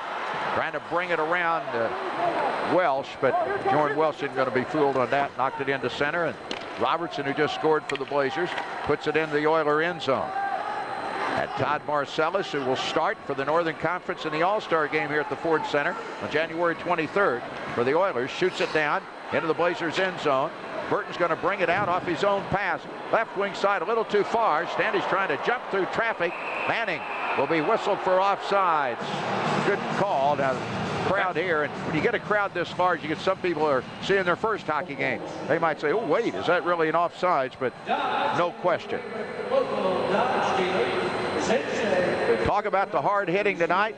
Jasmine Waugh, I think, has done a great job from the Blazers standpoint. I mean, he went on the big guy, Dallas Anderson, and leveled a pretty good pop on him in the corner. Yeah, John, we've just talked about the hits in this game, and the Blazers are coming out to take the body, but they better be careful. Jasmine Waugh ran at Anderson all the way across the ice there, and was lucky he didn't get a charging penalty, because he came at least, and what the rule states is if you take 3 strides, and he must have taken 10 before he hit him, so he was lucky he didn't get called for charging. You're right. A very good point, Corey, and I'll tell you what, if Americana was not calling the game the way he is, if he was calling it like he has in the past, a lot of games very tight, Waugh would have been in the penalty box. Sure. But a bunch of people, I think, would have been in tonight. Here's a long pass down. Americana, there's no question, is changed gears, if you will, in calling this one. Up ice to the neutral zone. Right wing comes Burton. Tried to drag it around. Mike Moore jumped through into the end zone to get him, then caught a stick. Puck fired back, and Burton was looking, and now in the end zone, Moore is knocked down, and Standish has gone against him. And Standish, I think, might have come in to retaliate for Burton, who caught the stick. And the baby rat is a little guy, but he doesn't mind mixing it up with people that sometimes are much, much bigger. Yeah, he's a pretty feisty player, and that was an accidental stick. If Joe Burton hit with a stick, it was an accident. We should see Marty Standish here get 2 minutes for instigation. Definitely went out of his way to go after Mike Moore. Yeah. Whether he'll get it or not, you don't know, because as we mentioned, Paul Maricon is kind of refereeing the game tonight, not like he usually does, so we're not sure what he's going to call. Standish will go in, so will Moore. Shots on goal. You look at that scoreboard and you shake your head right now.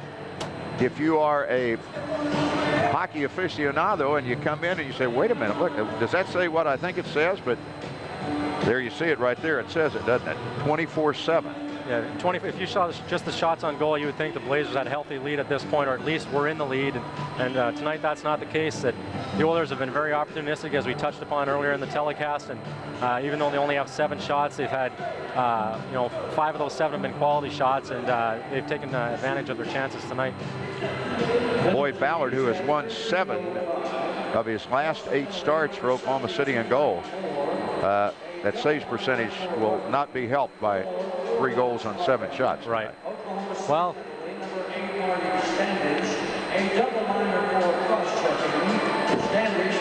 there's a happy couple.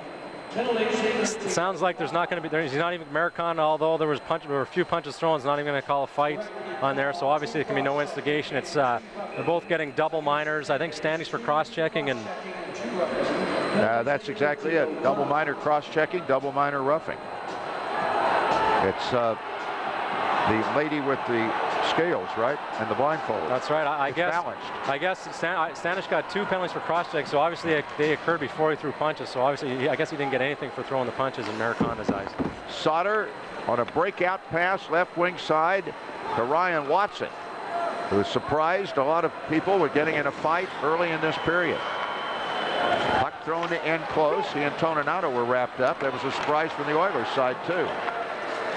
But it's the Turnpike Series, so maybe it wasn't a surprise, right, Corey? That's in for a shot on Ballard, and he's going to get that one out of the glove and keep it in play. That was sent in by Toninato, and Sauter brings it back, and he finds an opening, and then will send it down low in front. Shipped to the crease by Watson, and then sent back in from the point. And then fed back around to the far side. And flying in there is Manning trying to get it. And Manning trying to throw it back out. Beat Mike Johnson to it on the point. Stone holds a shot and out to make the save, almost in the circle. And you could almost see, as Stone cranked for that shot, Rod Branch anticipating there could be trouble on this one. He started out into the circle to make sure that he got the read on it. Yeah, he's a veteran goal, and here you're going to see the shot. Stone winds up, and Branch comes way out. He wants to make sure that if any of the Blazer players are going to the net, trying to come in behind him and score on those rebounds like 2 of their 3 goals tonight, that he gets out far enough, holds on to that puck, and doesn't give them a chance to do that. Line changes, and Dubois against former Blazer Chris Johnston wins the draw for the Blazers. A chip out pass into center is knocked back into Oiler ice with under 6 minutes to go here in the second. It was 2-1 Tulsa to start the period. Blazers got it tied, lost the lead, and have gotten the tie back again. Right wing, Waugh found an opening. He's going to cut in. Goes 5-hole, can't get it. The rebound skipped over the stick of Dave Shields and sailed back up ice. Boy, Waugh has had some chances. And now Dubois back to Waugh again. And he's flung down, and the puck drifts off the net. Jordan Wells did a good job there. Looked like he initially was beaten, but got back and did a good job of knocking Waugh to the ice before he could get a shot off on Branch. Jasmine Waugh coming into tonight's game, Corey, in 27 games and had 35 shots on goal. I would think he'd have at least 5 here tonight, wouldn't you? Yeah, he's had some good opportunities tonight. Here you see one of them. The Blazers forwards did a good job that last shift of sneaking just in behind the Oilers defenseman. As a result of it, they got a couple opportunities. Shields, you saw contained there nicely by a couple of Oilers. Still got a little swat at that rebound. Arvanitis controls the draw, and the puck hits him, and he gets a little backhanded flip, and it's covered up off of the net. Those are the kind of plays that Peter Arvanitis has made this year, and it's why he has 14 goals versus only 15 in 62 games last year. Yeah, Arvanitis is a strong player, and it's tough to contain him in front of the net. There you saw him battling with Jordan Flodell, and the rebound came out to him. He did a good job of fighting Flodell off and getting a weak backhander, but nonetheless a shot on Branch. Cable will get credit for the draw to Flodell, and Flodell's pass to Cable is lost, and Safalo able to fling it back. And a quick cut through, and Ryan Campbell, who had limped off the ice earlier in this period, is back out there and playing now. Wade Sunby has done his magic as the medical trainer for the Blazers. Ballard clears the puck out of play, and this time it's going to be Ballard who gets two. It happened to Branch in the opening period. Boyd Ballard is going to get a delay of game penalty. Same play that happened to Branch in that same end in the opening moments of the game. Ballard has put Tulsa on the power play here late. Yeah, both goaltenders have been caught tonight trying to clear the puck out of their own zone.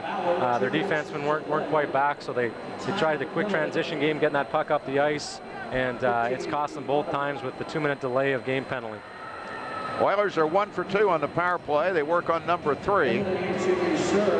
Branch got a delay of game at 3:15 of the opening period. Ballard gets one here at 15:11 of the second period. On our intermission break, don't forget, you Oiler fans listening who want to hear the words of Todd Marcellus and Justin Osachuk. Those two guys very glib, and some nice comments from both of them about their Oiler team and how they've struggled as of late. And I think you'll find it very interesting. Nice visit with both of them coming up in the second period intermission break. Johnson back in his own zone. 2-pass combo, and Cable brings it across against 3 Blazers. Short-handed 5 skaters to 4. Fleck down in the end zone. Good hard check. Puck thrown around the boards. Johnson holds it in, and he's got it to Anderson, who already has 2. Drop pass back to Dallas. Anderson tries to tuck it on the corner, and it rolled back into the end zone. Good play by Anderson. And the puck spun up ice and through the neutral zone. Manning will force with his speed to get Branch out. Manning knocked the puck away. Branch had to hurry to get back to the goal. 8th in penalty killing in the league. The Blazers at 84%. About where they've been all year. Arvanitis coming behind the plate. Can't clear the puck. Chance for Welsh, but he doesn't shoot. And Johnson does. Sailed it wide, and Sauter wasted no time in sending it to the opposite end. The opening minute of this power play has expired for the Oilers. Toninato, good pass onto the stick of Osachuk.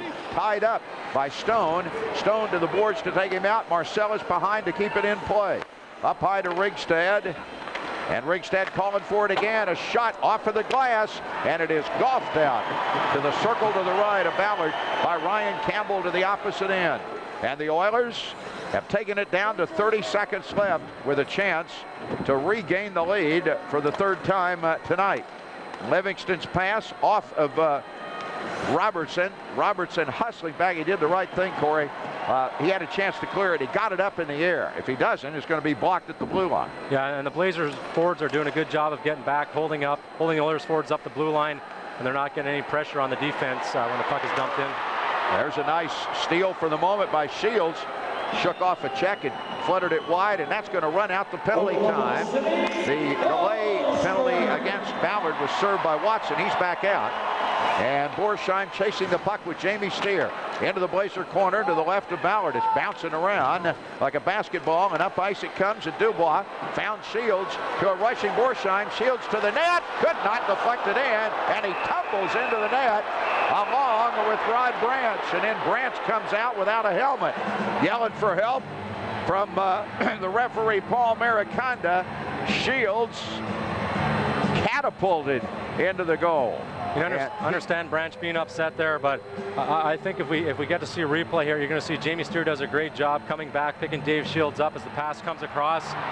And I don't know if Shields, it's hard to tell what happened in the net. Maybe Shields gave Branch a shot while he was down in there in the net, but if you see here, you're going to see the replay, and Steer's coming back on Shields, and actually you do see Shields put his arm around Branch's head there as he goes in, knocks his helmet off. So I guess Branch does have a beef with Shields for doing that. You know, you can be teammates on a championship team, but in 2 years you can forget it. Yeah, here we're going to see it again. There goes Osachuk after Shields. Shields took a pop at somebody, and Justin Osachuk, and those two guys don't mind getting after it. And now Shields is going to go after Todd Marcellus. Marcellus and Shields after each other. And Marcellus is not a fighter at all, a guy who you never see fight, but he's doing a great job out there. He was. And we almost had Borsheim and Osachuk for the second time this year, but Shields goes after Marcellus, and that's the first fight Marcellus has been in this year, and he did a good job. Actually won that one pretty handily. Yes, he did. He got the early shots in on Shields, and you would not think, I mean, you would book Shields as the winner in that time after time. Marcellus had only 20 minutes in penalties coming in, and Shields is a guy who will scrap with anybody. Rod Branch thought he had been violated, if you will, by Shields after that tumble. Yeah, he sure did, and you know what? It's a great trade here for the Blazers. You get Dave Shields, who's a good player, but not in the caliber of a Todd Marcellus, and they're both going to be sitting in the penalty box for at least 5 minutes.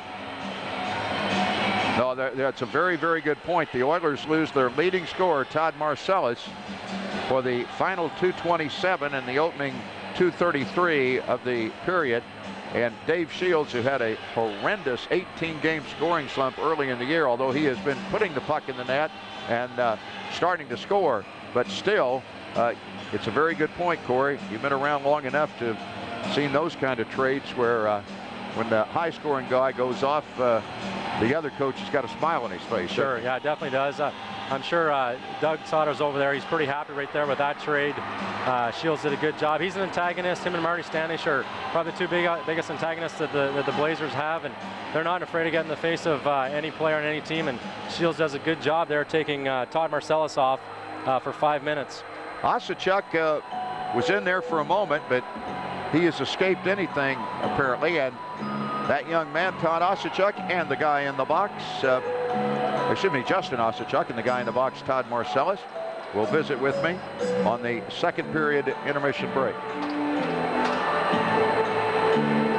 I'm not sure what Americana's going to call here, but that altercation between Marcellus and Shields did take place after the whistle, so usually when that happens, it's at least an extra 10-minute misconduct and sometimes a game misconduct, although there was not an original altercation.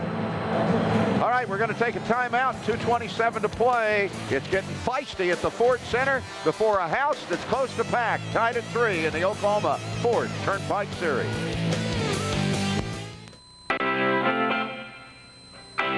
Get going, America.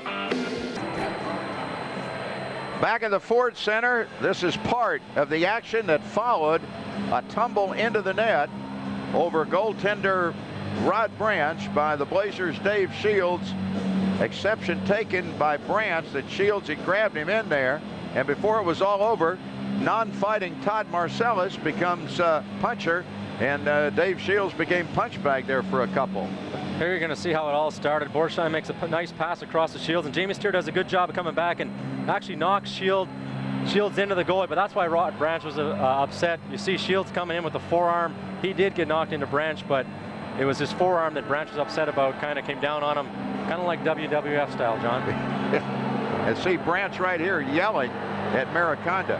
Now, if you look at it from the Blazers standpoint, you can say, why isn't Steer going in for holding on that pass to Shields? Sure. A legitimate argument there. Sure. On a night like this, the way this game's being called, you're not going to get that called, though. No, Americana didn't have his arm up. He didn't have the elbow penalty on Shields or the punch here by Branch. Actually didn't punch him, threw his glove off like he was going to, nor did he have the hold on Steer. So it looked like he was letting everything go until everything got started up again here in front of the net. Amazingly, Osachuk got a little pop in there, so did Borsheim. I'm not sure either one of those guys are coming in. Oiler penalties. Fighting and a game misconduct for Marcellus. Also 5 minutes for Osachuk. Shields, 2 minutes holding. Shields is going to get 2 minutes for holding. And the game misconduct. Well, tell me how he got held. Tell me how he could have held anybody. He got held going into the net. Well, they're going to have to draw that one up on a board, and they better use another language because I don't understand English, that's for sure. Shields, as it's been announced, that Shields got a 2-minute holding call. A 5-minute for fighting and a misconduct. 2 minutes roughing. Borsheim, 2 minutes. Borsheim did get 2 minutes for roughing. Does that mean that Osachuk got 5 for fighting? Well, that's a bad call by Americana. If Osachuk gets 5 and Borsheim only gets 2, as it is a bad call if Shields gets a holding penalty. I'm not sure what Americana was looking at out there, but. Well, he didn't have the ability to see replay, that's for sure, because Jamie Steer was all over Shields as he tumbled into the net. But to think that Osachuk got 5 and Borsheim got 2. We'll see when it comes up on the board here in a moment. There's Steer trying to explain it to Gary Unger. If that works that way, you would think there would be a 3-minute disparity, right? After the 2 minutes expire. After the 2 minutes, right? Yeah. An additional penalty is a Tulsa penalty. So it should be 4-on-4 for 2 minutes, I would think.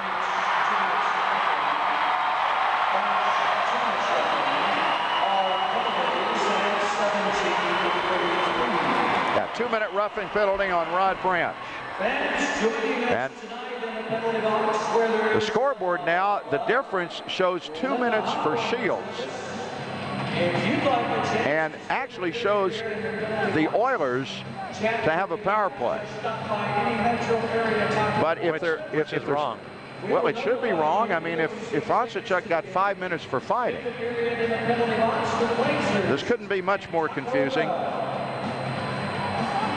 Well, it's a power play for the Oilers. Not sure how that happened, but explain that one, please. We'll try to during the intermission. This is when you wish that leagues would do the right thing and let referees come on the air and explain things, but you know that mystery will never be cleared up. Oilers with a power play chance to take the lead. Get Chris Johnston down the left wing. Dropped it up to the point. Livingston knocked it loose. Manning's got an avenue. Right wing. Burton's on his left. He's going to pick it up. He drives it into the net. Second shorthanded goal of the year. Costly play by Pat Hallett there. Threw the puck blindly behind him. Right on the stick of Blair Manning, who comes out of the zone. He beats Kevin Livingston at the blue line. Joe Burton, ever the opportunist, jumps into the play 2-on-1. Branch got a piece of it, but not enough, and it trickled between his legs. Been a long time coming for the Blazers. Back very early in the season, they got their first shorthanded goal. Joe Burton right there just drove it through the 5-hole off of Rod Branch. And the Blazers have their second one, and they got the lead, and Burton has his 27th goal of the year, his 546th regular season goal in the curtain closing year of his amazing career. Arvanitis trying to get the puck on the net as play gets back underway. Now the Oilers throw it in. Blair Manning got the assist for coming up with the steal and center and setting up the 2-on-1 rush. Down to 90 seconds to go in the period, and approaching a minute on the power play. Mike Moore shoots it down wide of the goal. Fed back off to the glass and knocked down. Toninato in the corner. Fleck mugging in there. Getting away with some tough stuff in the corner. Now Dallas Anderson up with it. Fires it. And it's on the goal line. Did it go into the goal? It lies in there. Are they going to call it a goal or not? The puck is inside the net.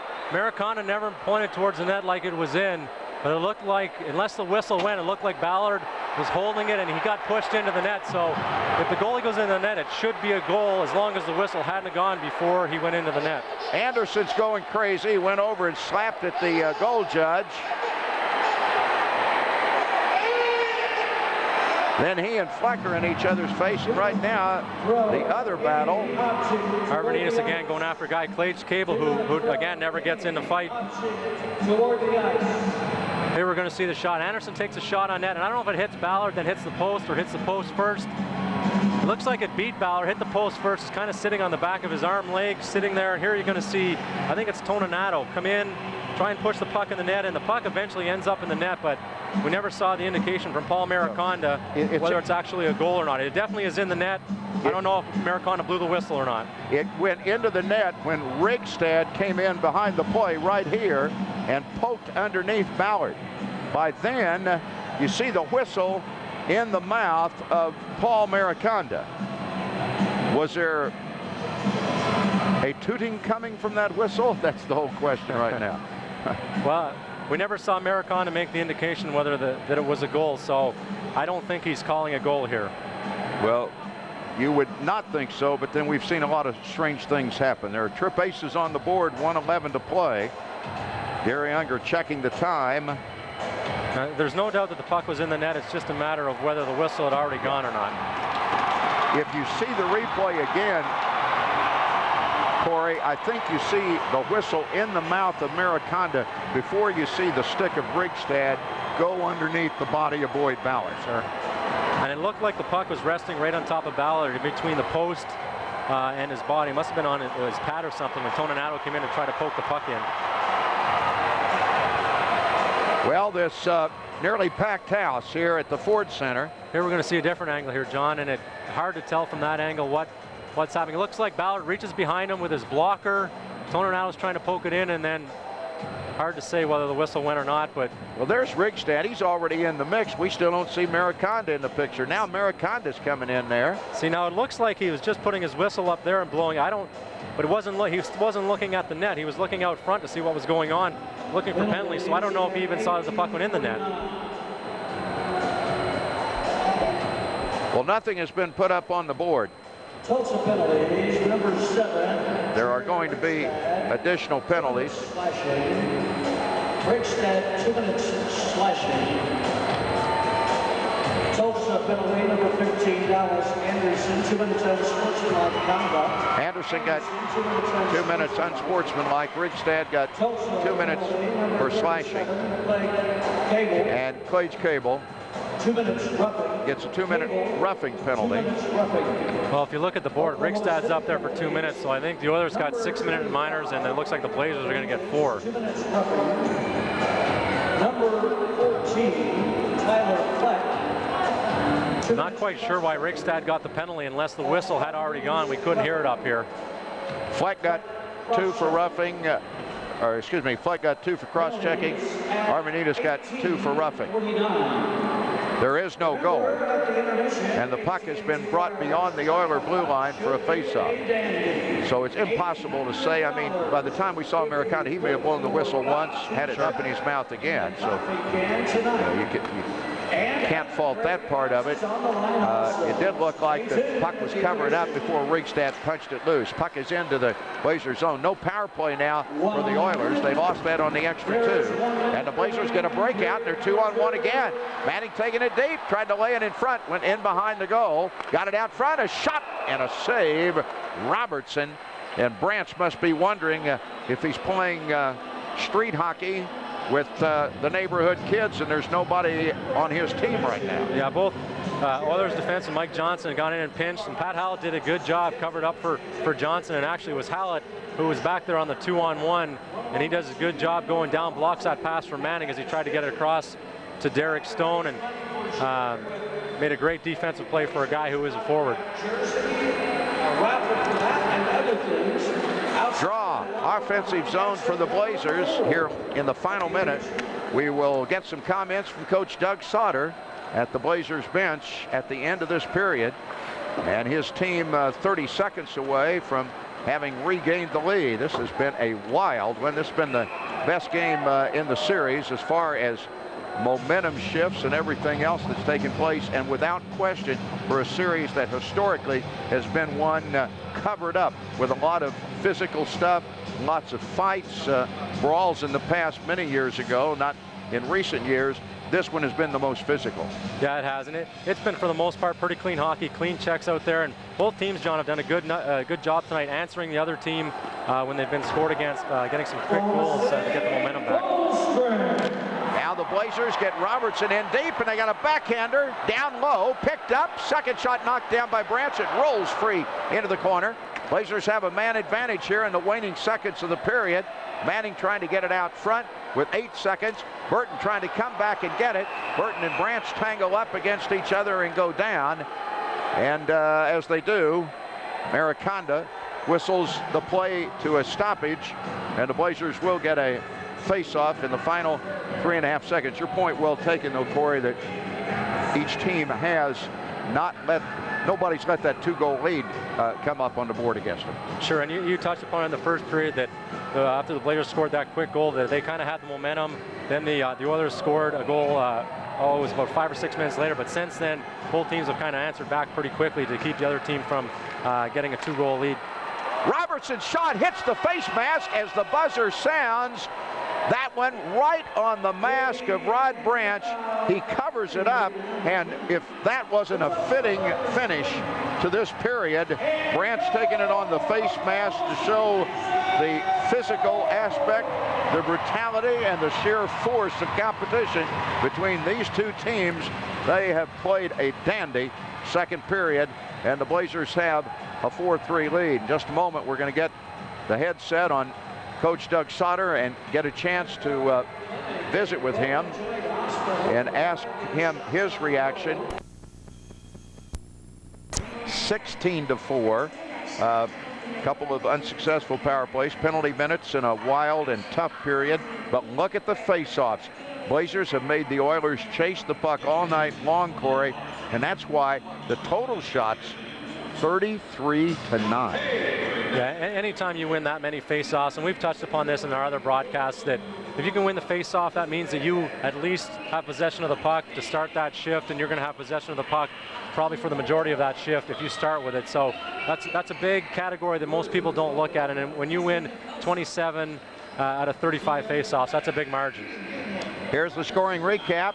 Blair Manning started it at 9:54 of the first period on a rebound of a Joe Burton shot, but the Oilers answered on Pat Hallett's 6th goal this year against Oklahoma City, 6 of the 15 that he had, and then the late score by Dallas Anderson sent the Oilers to the dressing room with the lead.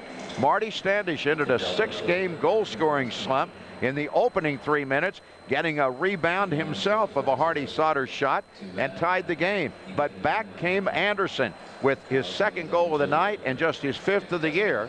And then Shields and Burton answered to give the Blazers the lead back. Shields at the midway mark of the period from Campbell and Robertson, and they changed that goal from Robertson to Shields.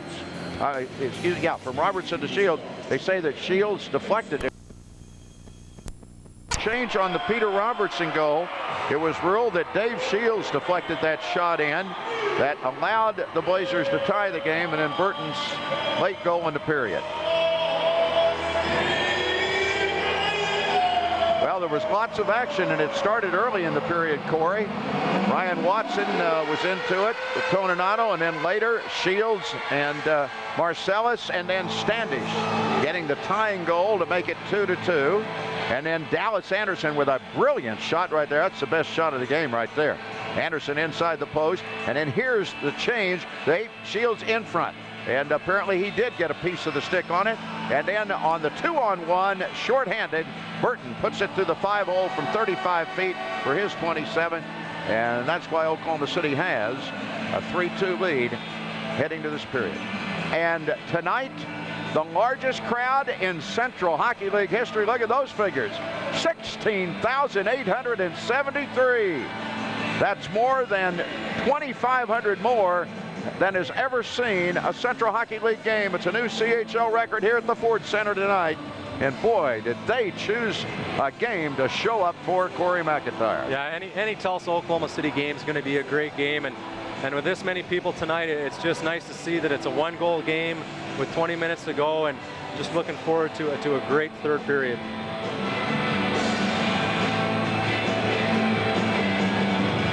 And this third period will be getting underway in a moment, and the Blazers will have 49 seconds on the power play. That is a carryover. Here's the announcement coming here. 873, and the Blazers, thank you. Well, a moment for a lot of these folks to remember. They can say many years from now they were here for the biggest one, unless there's a bigger one before the year's over. All right, break out to Robertson, and we're underway with the period. Blazers have just under a minute to get a power play goal, and they'll go to Robertson to Sauter on the point. His shot wide, and that was more of a pass off the inboard, which he's famous for. Now Manning getting it back down low to Burton. Manning looking for an open white jersey, is pinned to the board. Good play. The puck bounded free, but Robertson kept it in play. Cross ice pass comes back off. Manning was trying, Sauter was trying to get it to Burton. Now Burton got it back to Manning. Good play along the boards by Chris Johnston for the Oilers. Blazers unable to get any shots. Now Sauter late on the power play sends one wide of Branch, and at full strength are the Oilers, as out of the box came Jared Rigstad to check on. And both teams at full strength here in the opening moments of the third. Sauter bringing it down, takes it in, lays it on the doorstep. Standish couldn't get a shot. He had a little jab at it. The goal comes off the underpinning. Marty Standish was in the right place, Corey, but couldn't reach back between his legs and get that shot. Yeah, Sauter did a good job, carries the puck wide here. We're going to see he throws it back out front, and Wells does a good job fending him off, and we'll see Pat Howell does a good job coming back, checks Joe Burton as he tries to stop. He knocks the net off before the Blazers could get a shot on net. Let's go back to that short-handed situation for the Oilers. I thought Chris Johnston made 3 good plays defensively in his zone to keep the puck pinned up against the board. Really kept the Blazers from cycling. Yeah, that's what you want to do when you get in the box, is you want to let the other team work the puck around the perimeter of the box, and he did a good job of keeping the puck outside when Blair Manning was trying to make some plays. Garrick Stones going to the penalty box. He had his shot blocked, and as it came back out into center, he had little recourse but to try to hold up Jamie Steer, and in holding him up, he has tripped him with the stick. It'll either be tripping or hooking. Bottom line is the Blazers will be shorthanded here at 1:12 of the period. This will be the Oilers' 4th power play. They are 1 for 3 on the night. Yeah, good play by Derek Stone there. If he doesn't trip up Steer, Steer's got a 2-on-1 with Lyle Steenbergen, and you'd much rather take your chances on a shorthanded situation than give up a 2-on-1. And the Oilers will start it with Joran Welsh back in his own zone. And Mike Johnson now to move it up, sends it ahead. Oilers will rush it in with Steenbergen, fake the blue line shot. Now chips it down into the corner. Puck stolen by Sauter. He can't get it out. Mike Johnson holding it in. Now the Oilers will set it up and try to get the power play started, but the pass skipped Wiley from the end zone all the way back to the opposite end. Blazers get a break there as Mike Johnson has to go back. Nearly 2 minutes played here in the final period. Winner of this game is in first place in the CHL's Northwest Division. Across the line, Toninato getting it down to Jamie Steer. Then the goal is going to come off the underpinning as sliding into it was Steenbergen. Could not stop, and it comes off. And Boyd Ballard looks up at the clock, sees 2 minutes gone. What a night for him. 33% of the shots against him have gone in, and his team's got the lead. Yeah, and we touched upon it earlier in the game, John, that anytime a goalie doesn't have too many shots in the game, it's tough to keep your concentration, tough to keep in the game, and this is what usually happens when you have so few shots on you. You tend to give up more goals than you normally would. Arvanitis to the right of Boyd Ballard, and Ballard has been playing well. Puck is dropped. Good job by our camera crew, and Arvanitis will punch it out to center for Campbell. Ryan across the line off his wing side, shoots. The puck got loose, but was taken back on the rebound by Joran Welsh before Arvanitis could reach it. And through the neutral zone, it's brought back by Clay Cable. He'll pull up at the goal line. Cable working it up high, now getting it back. Power play, 50 seconds left on it for the Oilers. Pass in front, deflected wide. There was the big guy, Dallas Anderson, on the doorstep. He's already muscled one in for a score on a power play. And the Blazers able to clear it back. We'll get out fresh penalty killers here for the backside of this shorthanded stint. Hardy Sauter's one of them. He wraps it around. Joe Burton's there with Manning trying to dig the puck free. On top of it is Howlett. It trickles loose. Sauter got it up in the air. He's about as good as anybody on flinging him from his own end zone, and he got it out into center. Mike Moore wants to put it back, but an errant pass, and the Blazers can pretty well run this one off with the pass into the Tulsa zone by Robertson. It came out quickly, though. Miller will bring it down with 5 seconds to go. He's bumped at the blue line. Robertson, an easy play at the goal line, shoots it back as the Blazers get back at full strength. That was shot just before they got at full strength, so no icing. Oklahoma City at full strength, and a steal at the blue line. Coming in is Manning. Short side, wide of the goal. Burton trying to roll it in, gets it back, drives a shot, and a nice save by Branch. And there's those things that go often unmentioned as something remarkable, but Branch was able to spot that one coming through, and he kept it from being played off of the inboard by making that not really a save, but a stop off of the net. Yeah, here we're going to see Burton gets a good shot, a little bit of traffic in front, and as you mentioned, John, Branch does a good job, comes out, cuts down his angles again, holds on to that puck, no rebound, and as a result, there's going to be a face-off to his left in the Oilers zone. All you gotta have is a good attitude. An Oiler breakout with Pat Hallett, who has one of the 3 Tulsa goals. Bumped into the corner. Robertson down in the end zone. Again, the goal originally awarded to Robertson was changed to Shields, the 3rd goal for the Blazers on a deflection. And that was Shields' 8th of the year. Dubois back out in the neutral zone, stole the puck away. Here's Waugh trying to drag it around, and he flings it in on goal. And the stop is made by Rod Branch. And Jasmine Waugh, if you follow the Blazers through the year, I think you might agree is having his best game as an Oklahoma City skater tonight. There you see, makes a little nifty move there, slides it back between his legs up to himself and gets a shot on net. Not a move you'd normally see in a game, but I guess he thought he would had a little extra room there, and he tried to pull that out. Marty Standish was trying to get in for the rebound, but give Branch credit. That one was kind of bouncing around at his pads, and he got it smothered. Line change, and Arvanitis and Cable have been at it all night long. Arvanitis winning the faceoff. Soft backhander in by Fleck, and there you have it again. We talked about it on the intermission, Corey. And I know for you, a guy who was one of the very best as a player and an all-star in the Central Hockey League, one of the very best in the league in faceoffs. I mean, there might have been 2 guys better during your career, but there wouldn't have been any more than that. It's got to be a little frustrating to see it, isn't it? Well, it's tough on a team. When you don't win faceoff, as I mentioned, you don't have control of the puck, and the Blazers tonight just dominated the faceoffs. It was 27 out of 35 in that last period. Every time the Oilers lose a faceoff, they got to go chase for that puck again, and it also tires them out.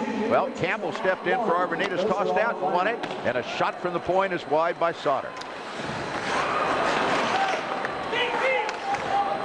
Anderson's to follow up against each other, and the puck cleared to the far board or into the neutral zone. It'll be shot into the Oklahoma City end at the north end of the Ford Center, with the largest crowd in CHL history watching tonight's game. Almost 17,000, 16,800 plus. And at the referee's crease, Wells sends it long to the left wing side to Justin Osachuk. Osachuk tied up, kicked it off for Cable. Cable coming across the top of the circles now.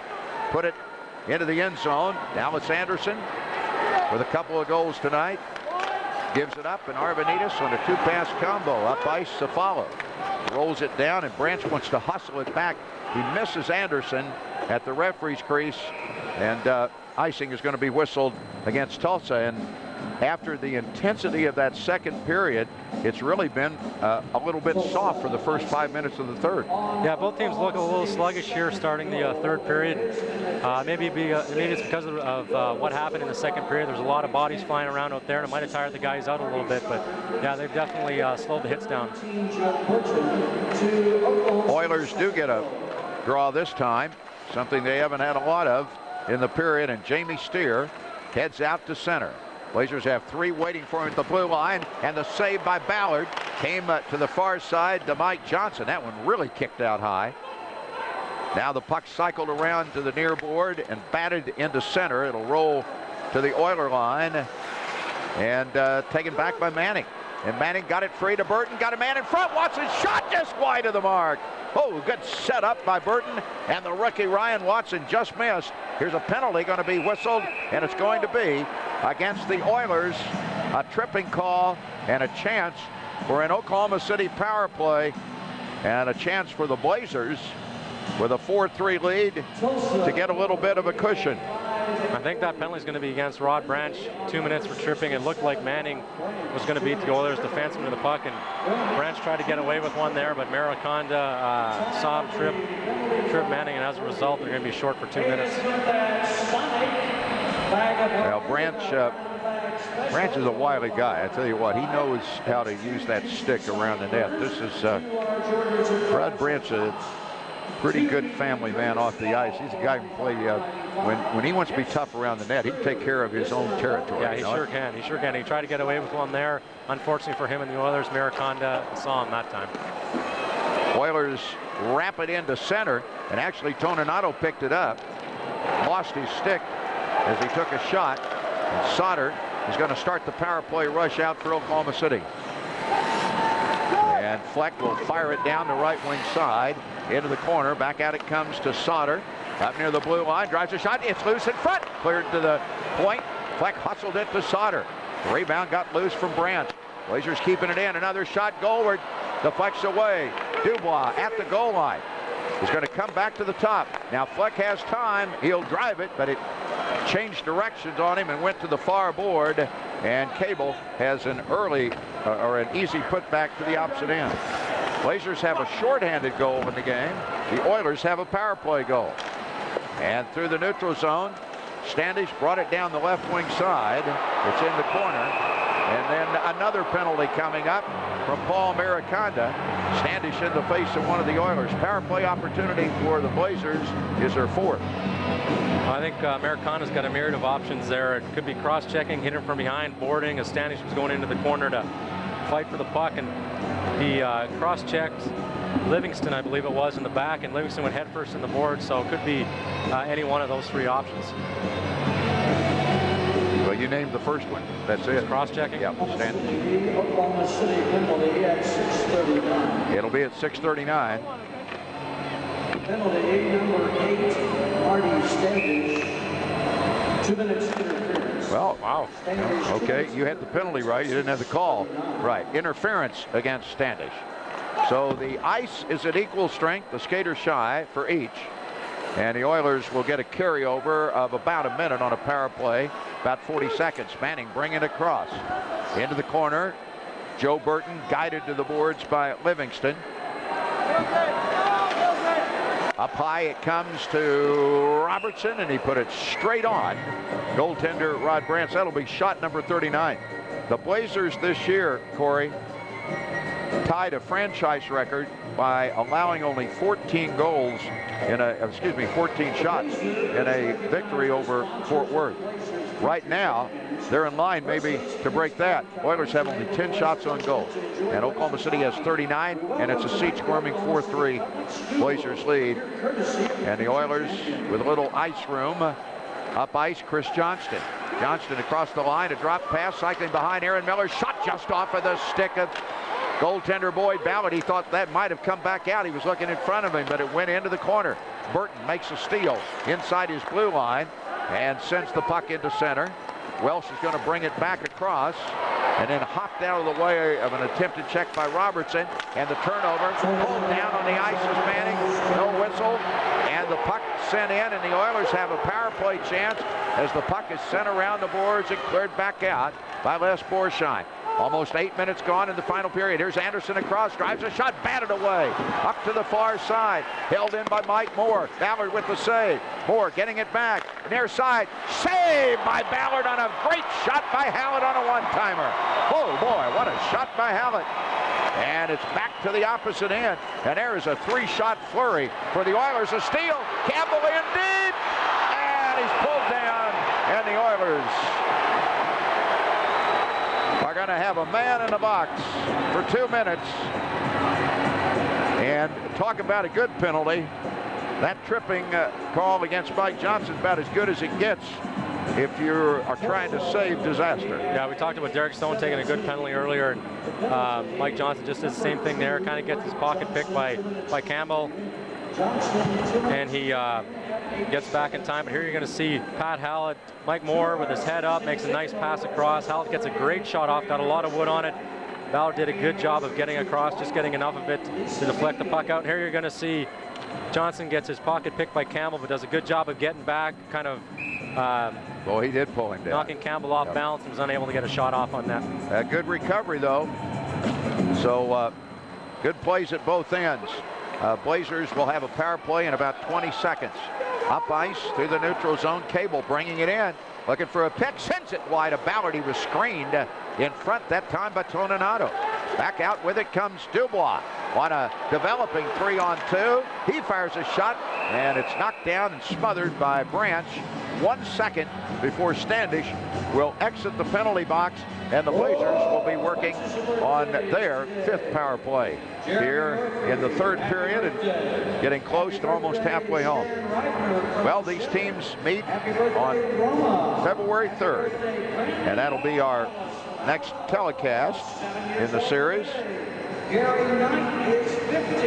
And it will be here at the Ford Center. And then a game left here on the last day of the season, and 2 days before that in Tulsa to wind up the series.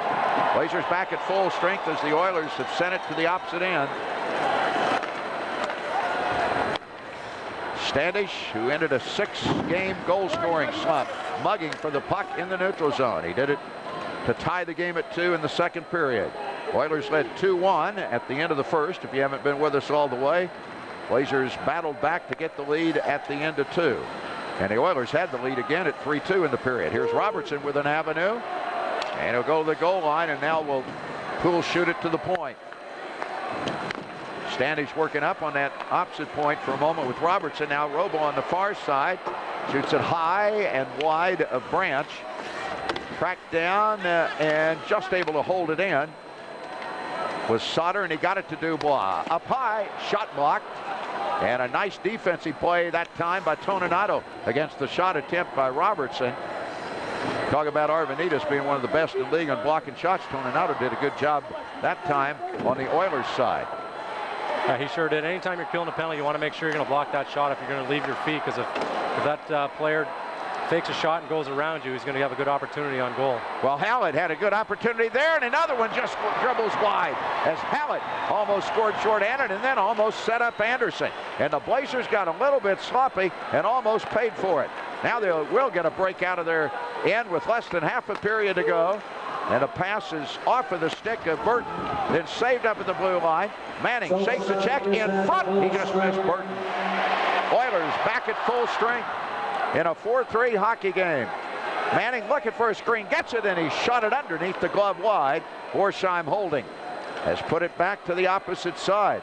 That was a good shot, and it just eluded or went underneath the glove of Branch. Oilers send it the length of the arena, and they were able to get it on Ballard, so there's no icing.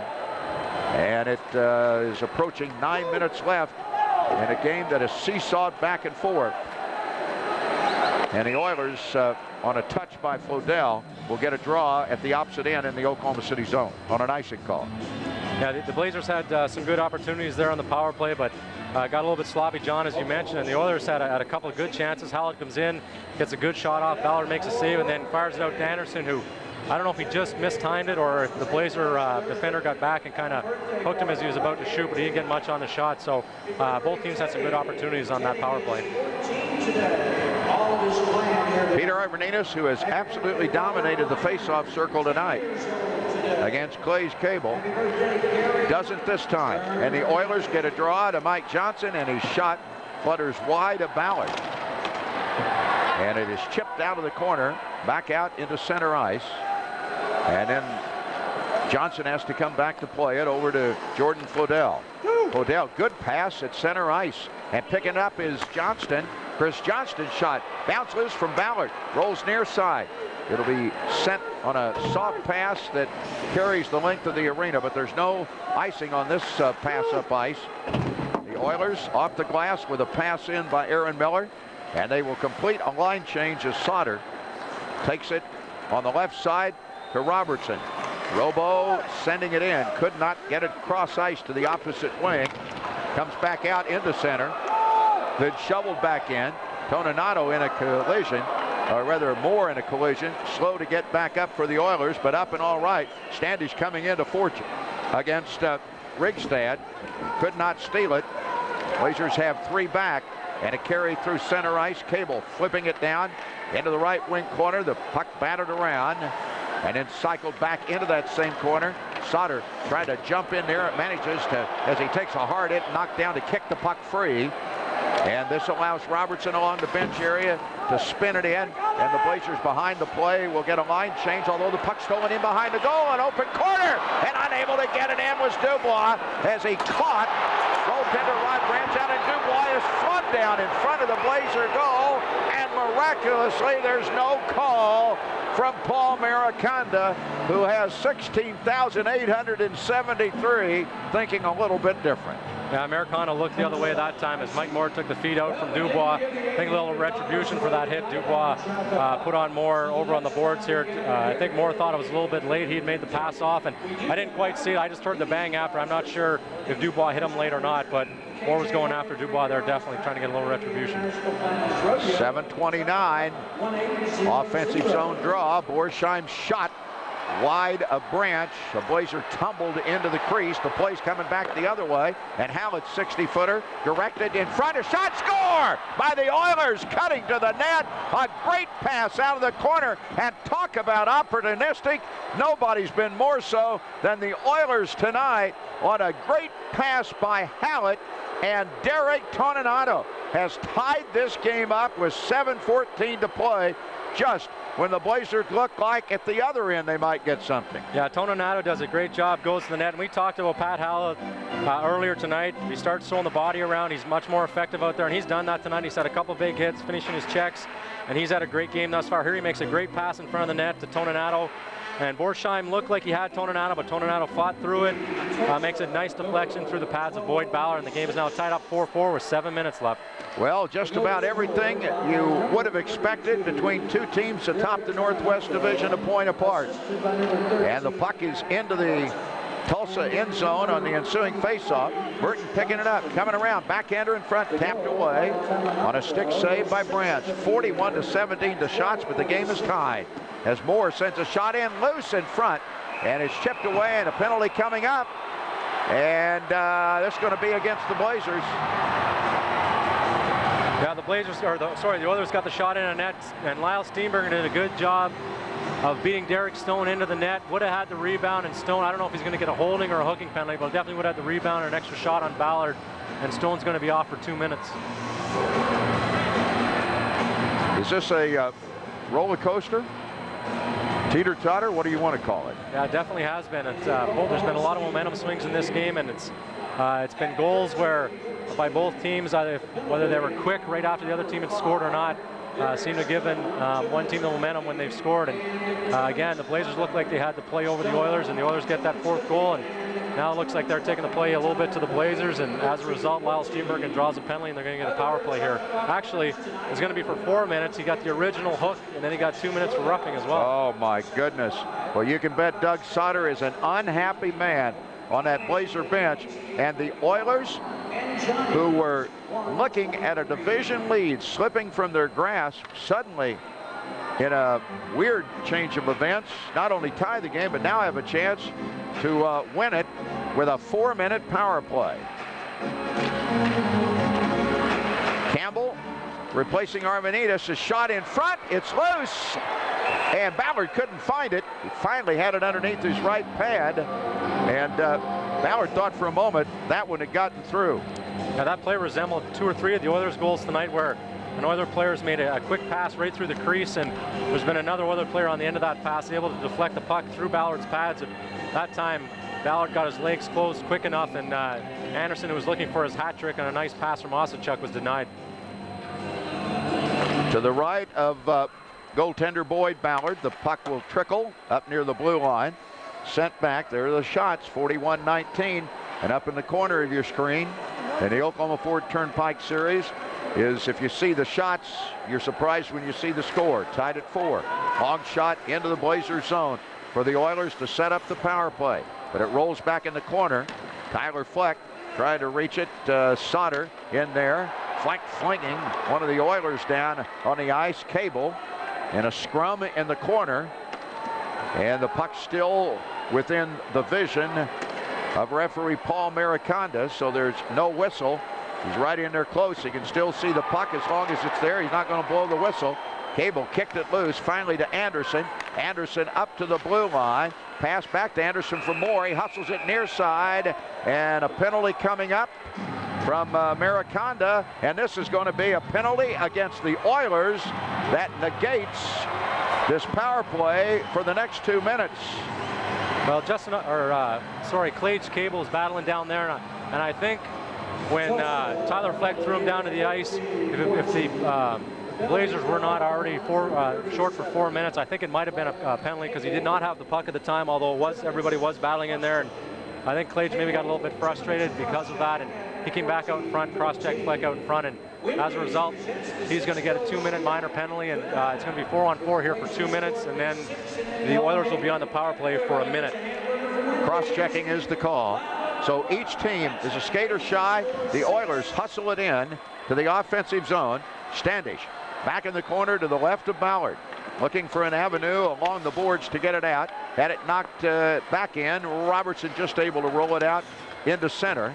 Standish trying to steal it, and it dribbles back in again to Blazer ice, and now Standish taking a tape pass from Robertson, crossing in, drops it. Robertson drives a shot, score! Peter Robertson from inside the blue line.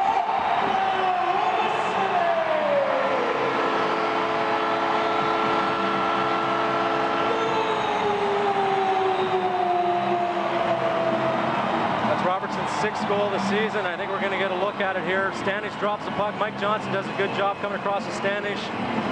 The Oilers' right winger didn't get out there in time. Robertson gets a quick shot off, and I'm not sure if it was deflected or not. Went right underneath the arm of Branch. Well, Robertson had a goal taken away earlier on a deflection given to Shields. Nobody's taking that one away from Peter. His 6th of the year could be a game winner. And if you look at that reaction by Branch after the goal, he kind of threw his arms up like he didn't see the puck, and it might have been Aaron Miller was cutting through the slot in front of him. I'm not sure if he screened him or not, but by Branch's reaction, it looks like he did. Now, it was not shorthanded because each team was a skater shy. Blazers have a shorthanded goal earlier. Robertson along the boards as we're back with play. Missed Burton, but there was no icing, and Oiler touched it. Here to turn it back is Jamie Steer. He had a hat trick early in the season against the Blazers. Had his pocket picked at the blue line. Left wing, here's Manning. Coming in deep, he got around a man, and he could not put it in the net. Nice stop by goaltender Rod Branch, but a break for the Blazers because the breakaway by Manning produces a power play opportunity. Talk about momentum shifts. Unbelievable. Here we're going to see it. Manning tries to go wide, and Branch does a good job, goes across them all the way. Excellent job. Manning had nothing left to shoot at, but John, that's the second time tonight. Pat Hallett earlier threw the puck behind himself blindly. Joe Burton went down and scored his shorthanded goal there. Jamie Steer throws it behind him blindly. Results in a Blair Manning getting a breakaway. Rod Branch makes a great save, but as a result, Blazers have a 4-on-3 advantage here. And then we'll end up with a 5-on-4 only for about 6 seconds, but we'll have a 4-on-3 right here. That was an obstruction penalty, tripping call. All right, now the Blazers with that 4-3 skater edge and a 5-4 edge on the scoreboard. 16,873, and not many of them have left this building in this seesaw affair. Sauter's pass from the point down to Manning. Manning scrubbing in the corner, lost control. Sauter couldn't block it at the blue line. It heads back, but Oklahoma City has gone from looking like they might get one taken away from them to now getting the lead back. And Fleck is tangled up with Rigstad as they waltz down into the corner to the right of Rod Branch. If the Blazers hold on to this lead, they'll be in first place for the first time this year. It'll be before the biggest crowd in CHL history. Up high, Sauter, near side, here's Manning in traffic, cutting to the far side, crossed it. The net was open, but unable to reach it was Burton. And back out it comes to the point. Burton in front. Sauter down to make a great defensive play. On the point was Mike Moore. He might have saved a goal right there, Corey, because Sauter and Burton were back on the doorstep against Branch. Yeah, I did a great job. Mike Moore, great defensive play, and had he not been so tired at the end of the shift there, He threw it down the ice. He needed to get a change, which is very important. He might have had a 2-on-1 with the winger over here on the right-hand side. And in all of that interim, the power play expires, and now both teams are shorthanded again. And all this crazy seesaw back and forth stuff, Derek Stone is in for 48 more seconds, and when he gets out, there'll be 6 more seconds then before Kevin Livingston, who went in on the obstruction tripping call, will be out of the box for the Oilers. So the ice even, 4 skaters each, and 3.5 minutes to go in what has been the best game of the Oklahoma Ford Turnpike Series, I think I can safely say, in at least 3 to 4 years. Through the neutral zone.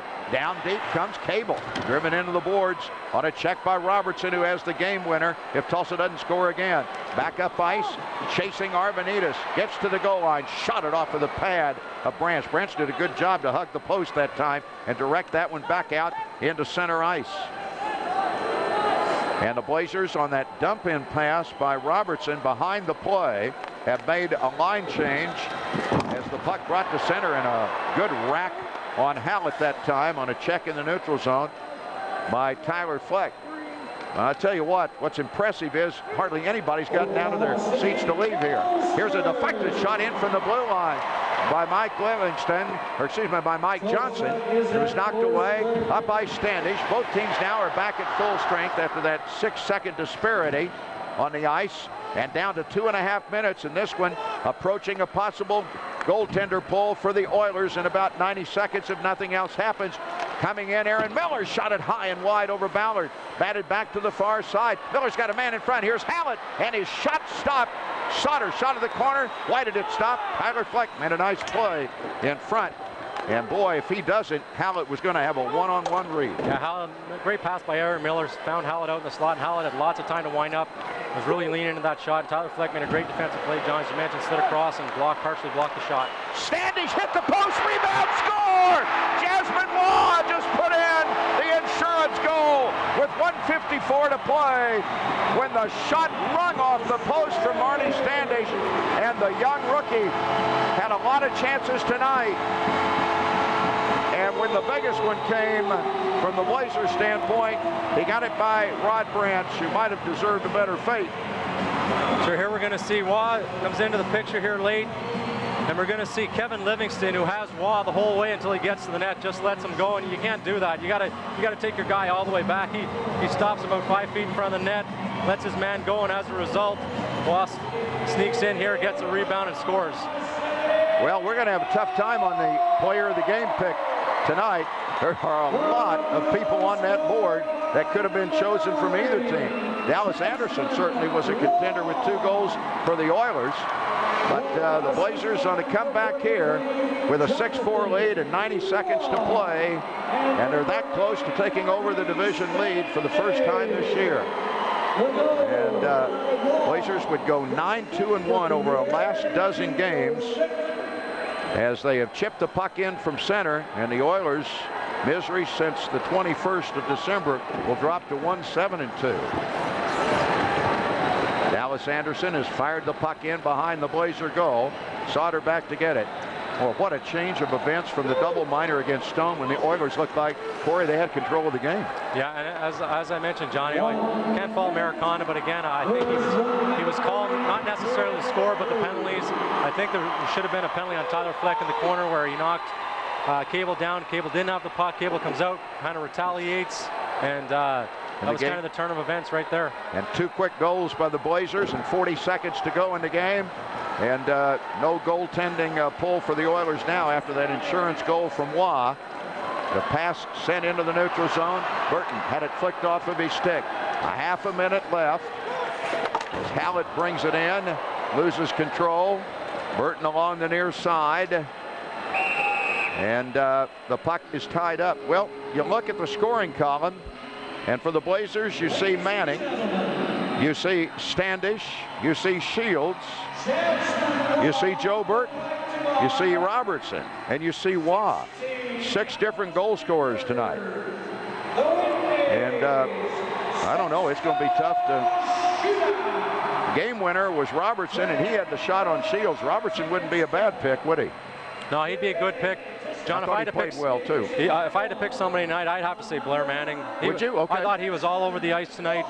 He really hustled, did a great job. I'm not sure how many points he had tonight. I know he scored the 1 goal, but I thought he did tremendous. I know he had the assist on Joe Burton's goal, so I defer to you anytime, my man. You're my man. Blair Manning will be our player of the game. If Corey McIntyre says so, that's it.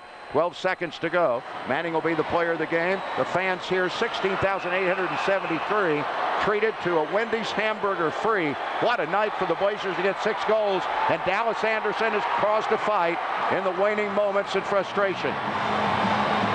Anderson, who's been suspended by this league to start the season for his antics last year, going after it here late.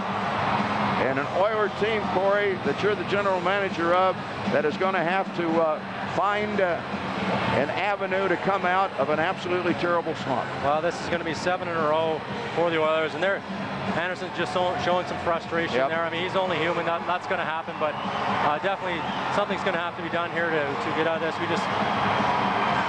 You can't stay in the race here by losing 7 in a row. Things have to be turned around, and something's going to have to be done. Anderson and Standish to the dressing room. Blair Manning is our player of the game, as chosen by Corey McIntyre and the Oklahoma City Blazers, who on December 21st were 14 points behind.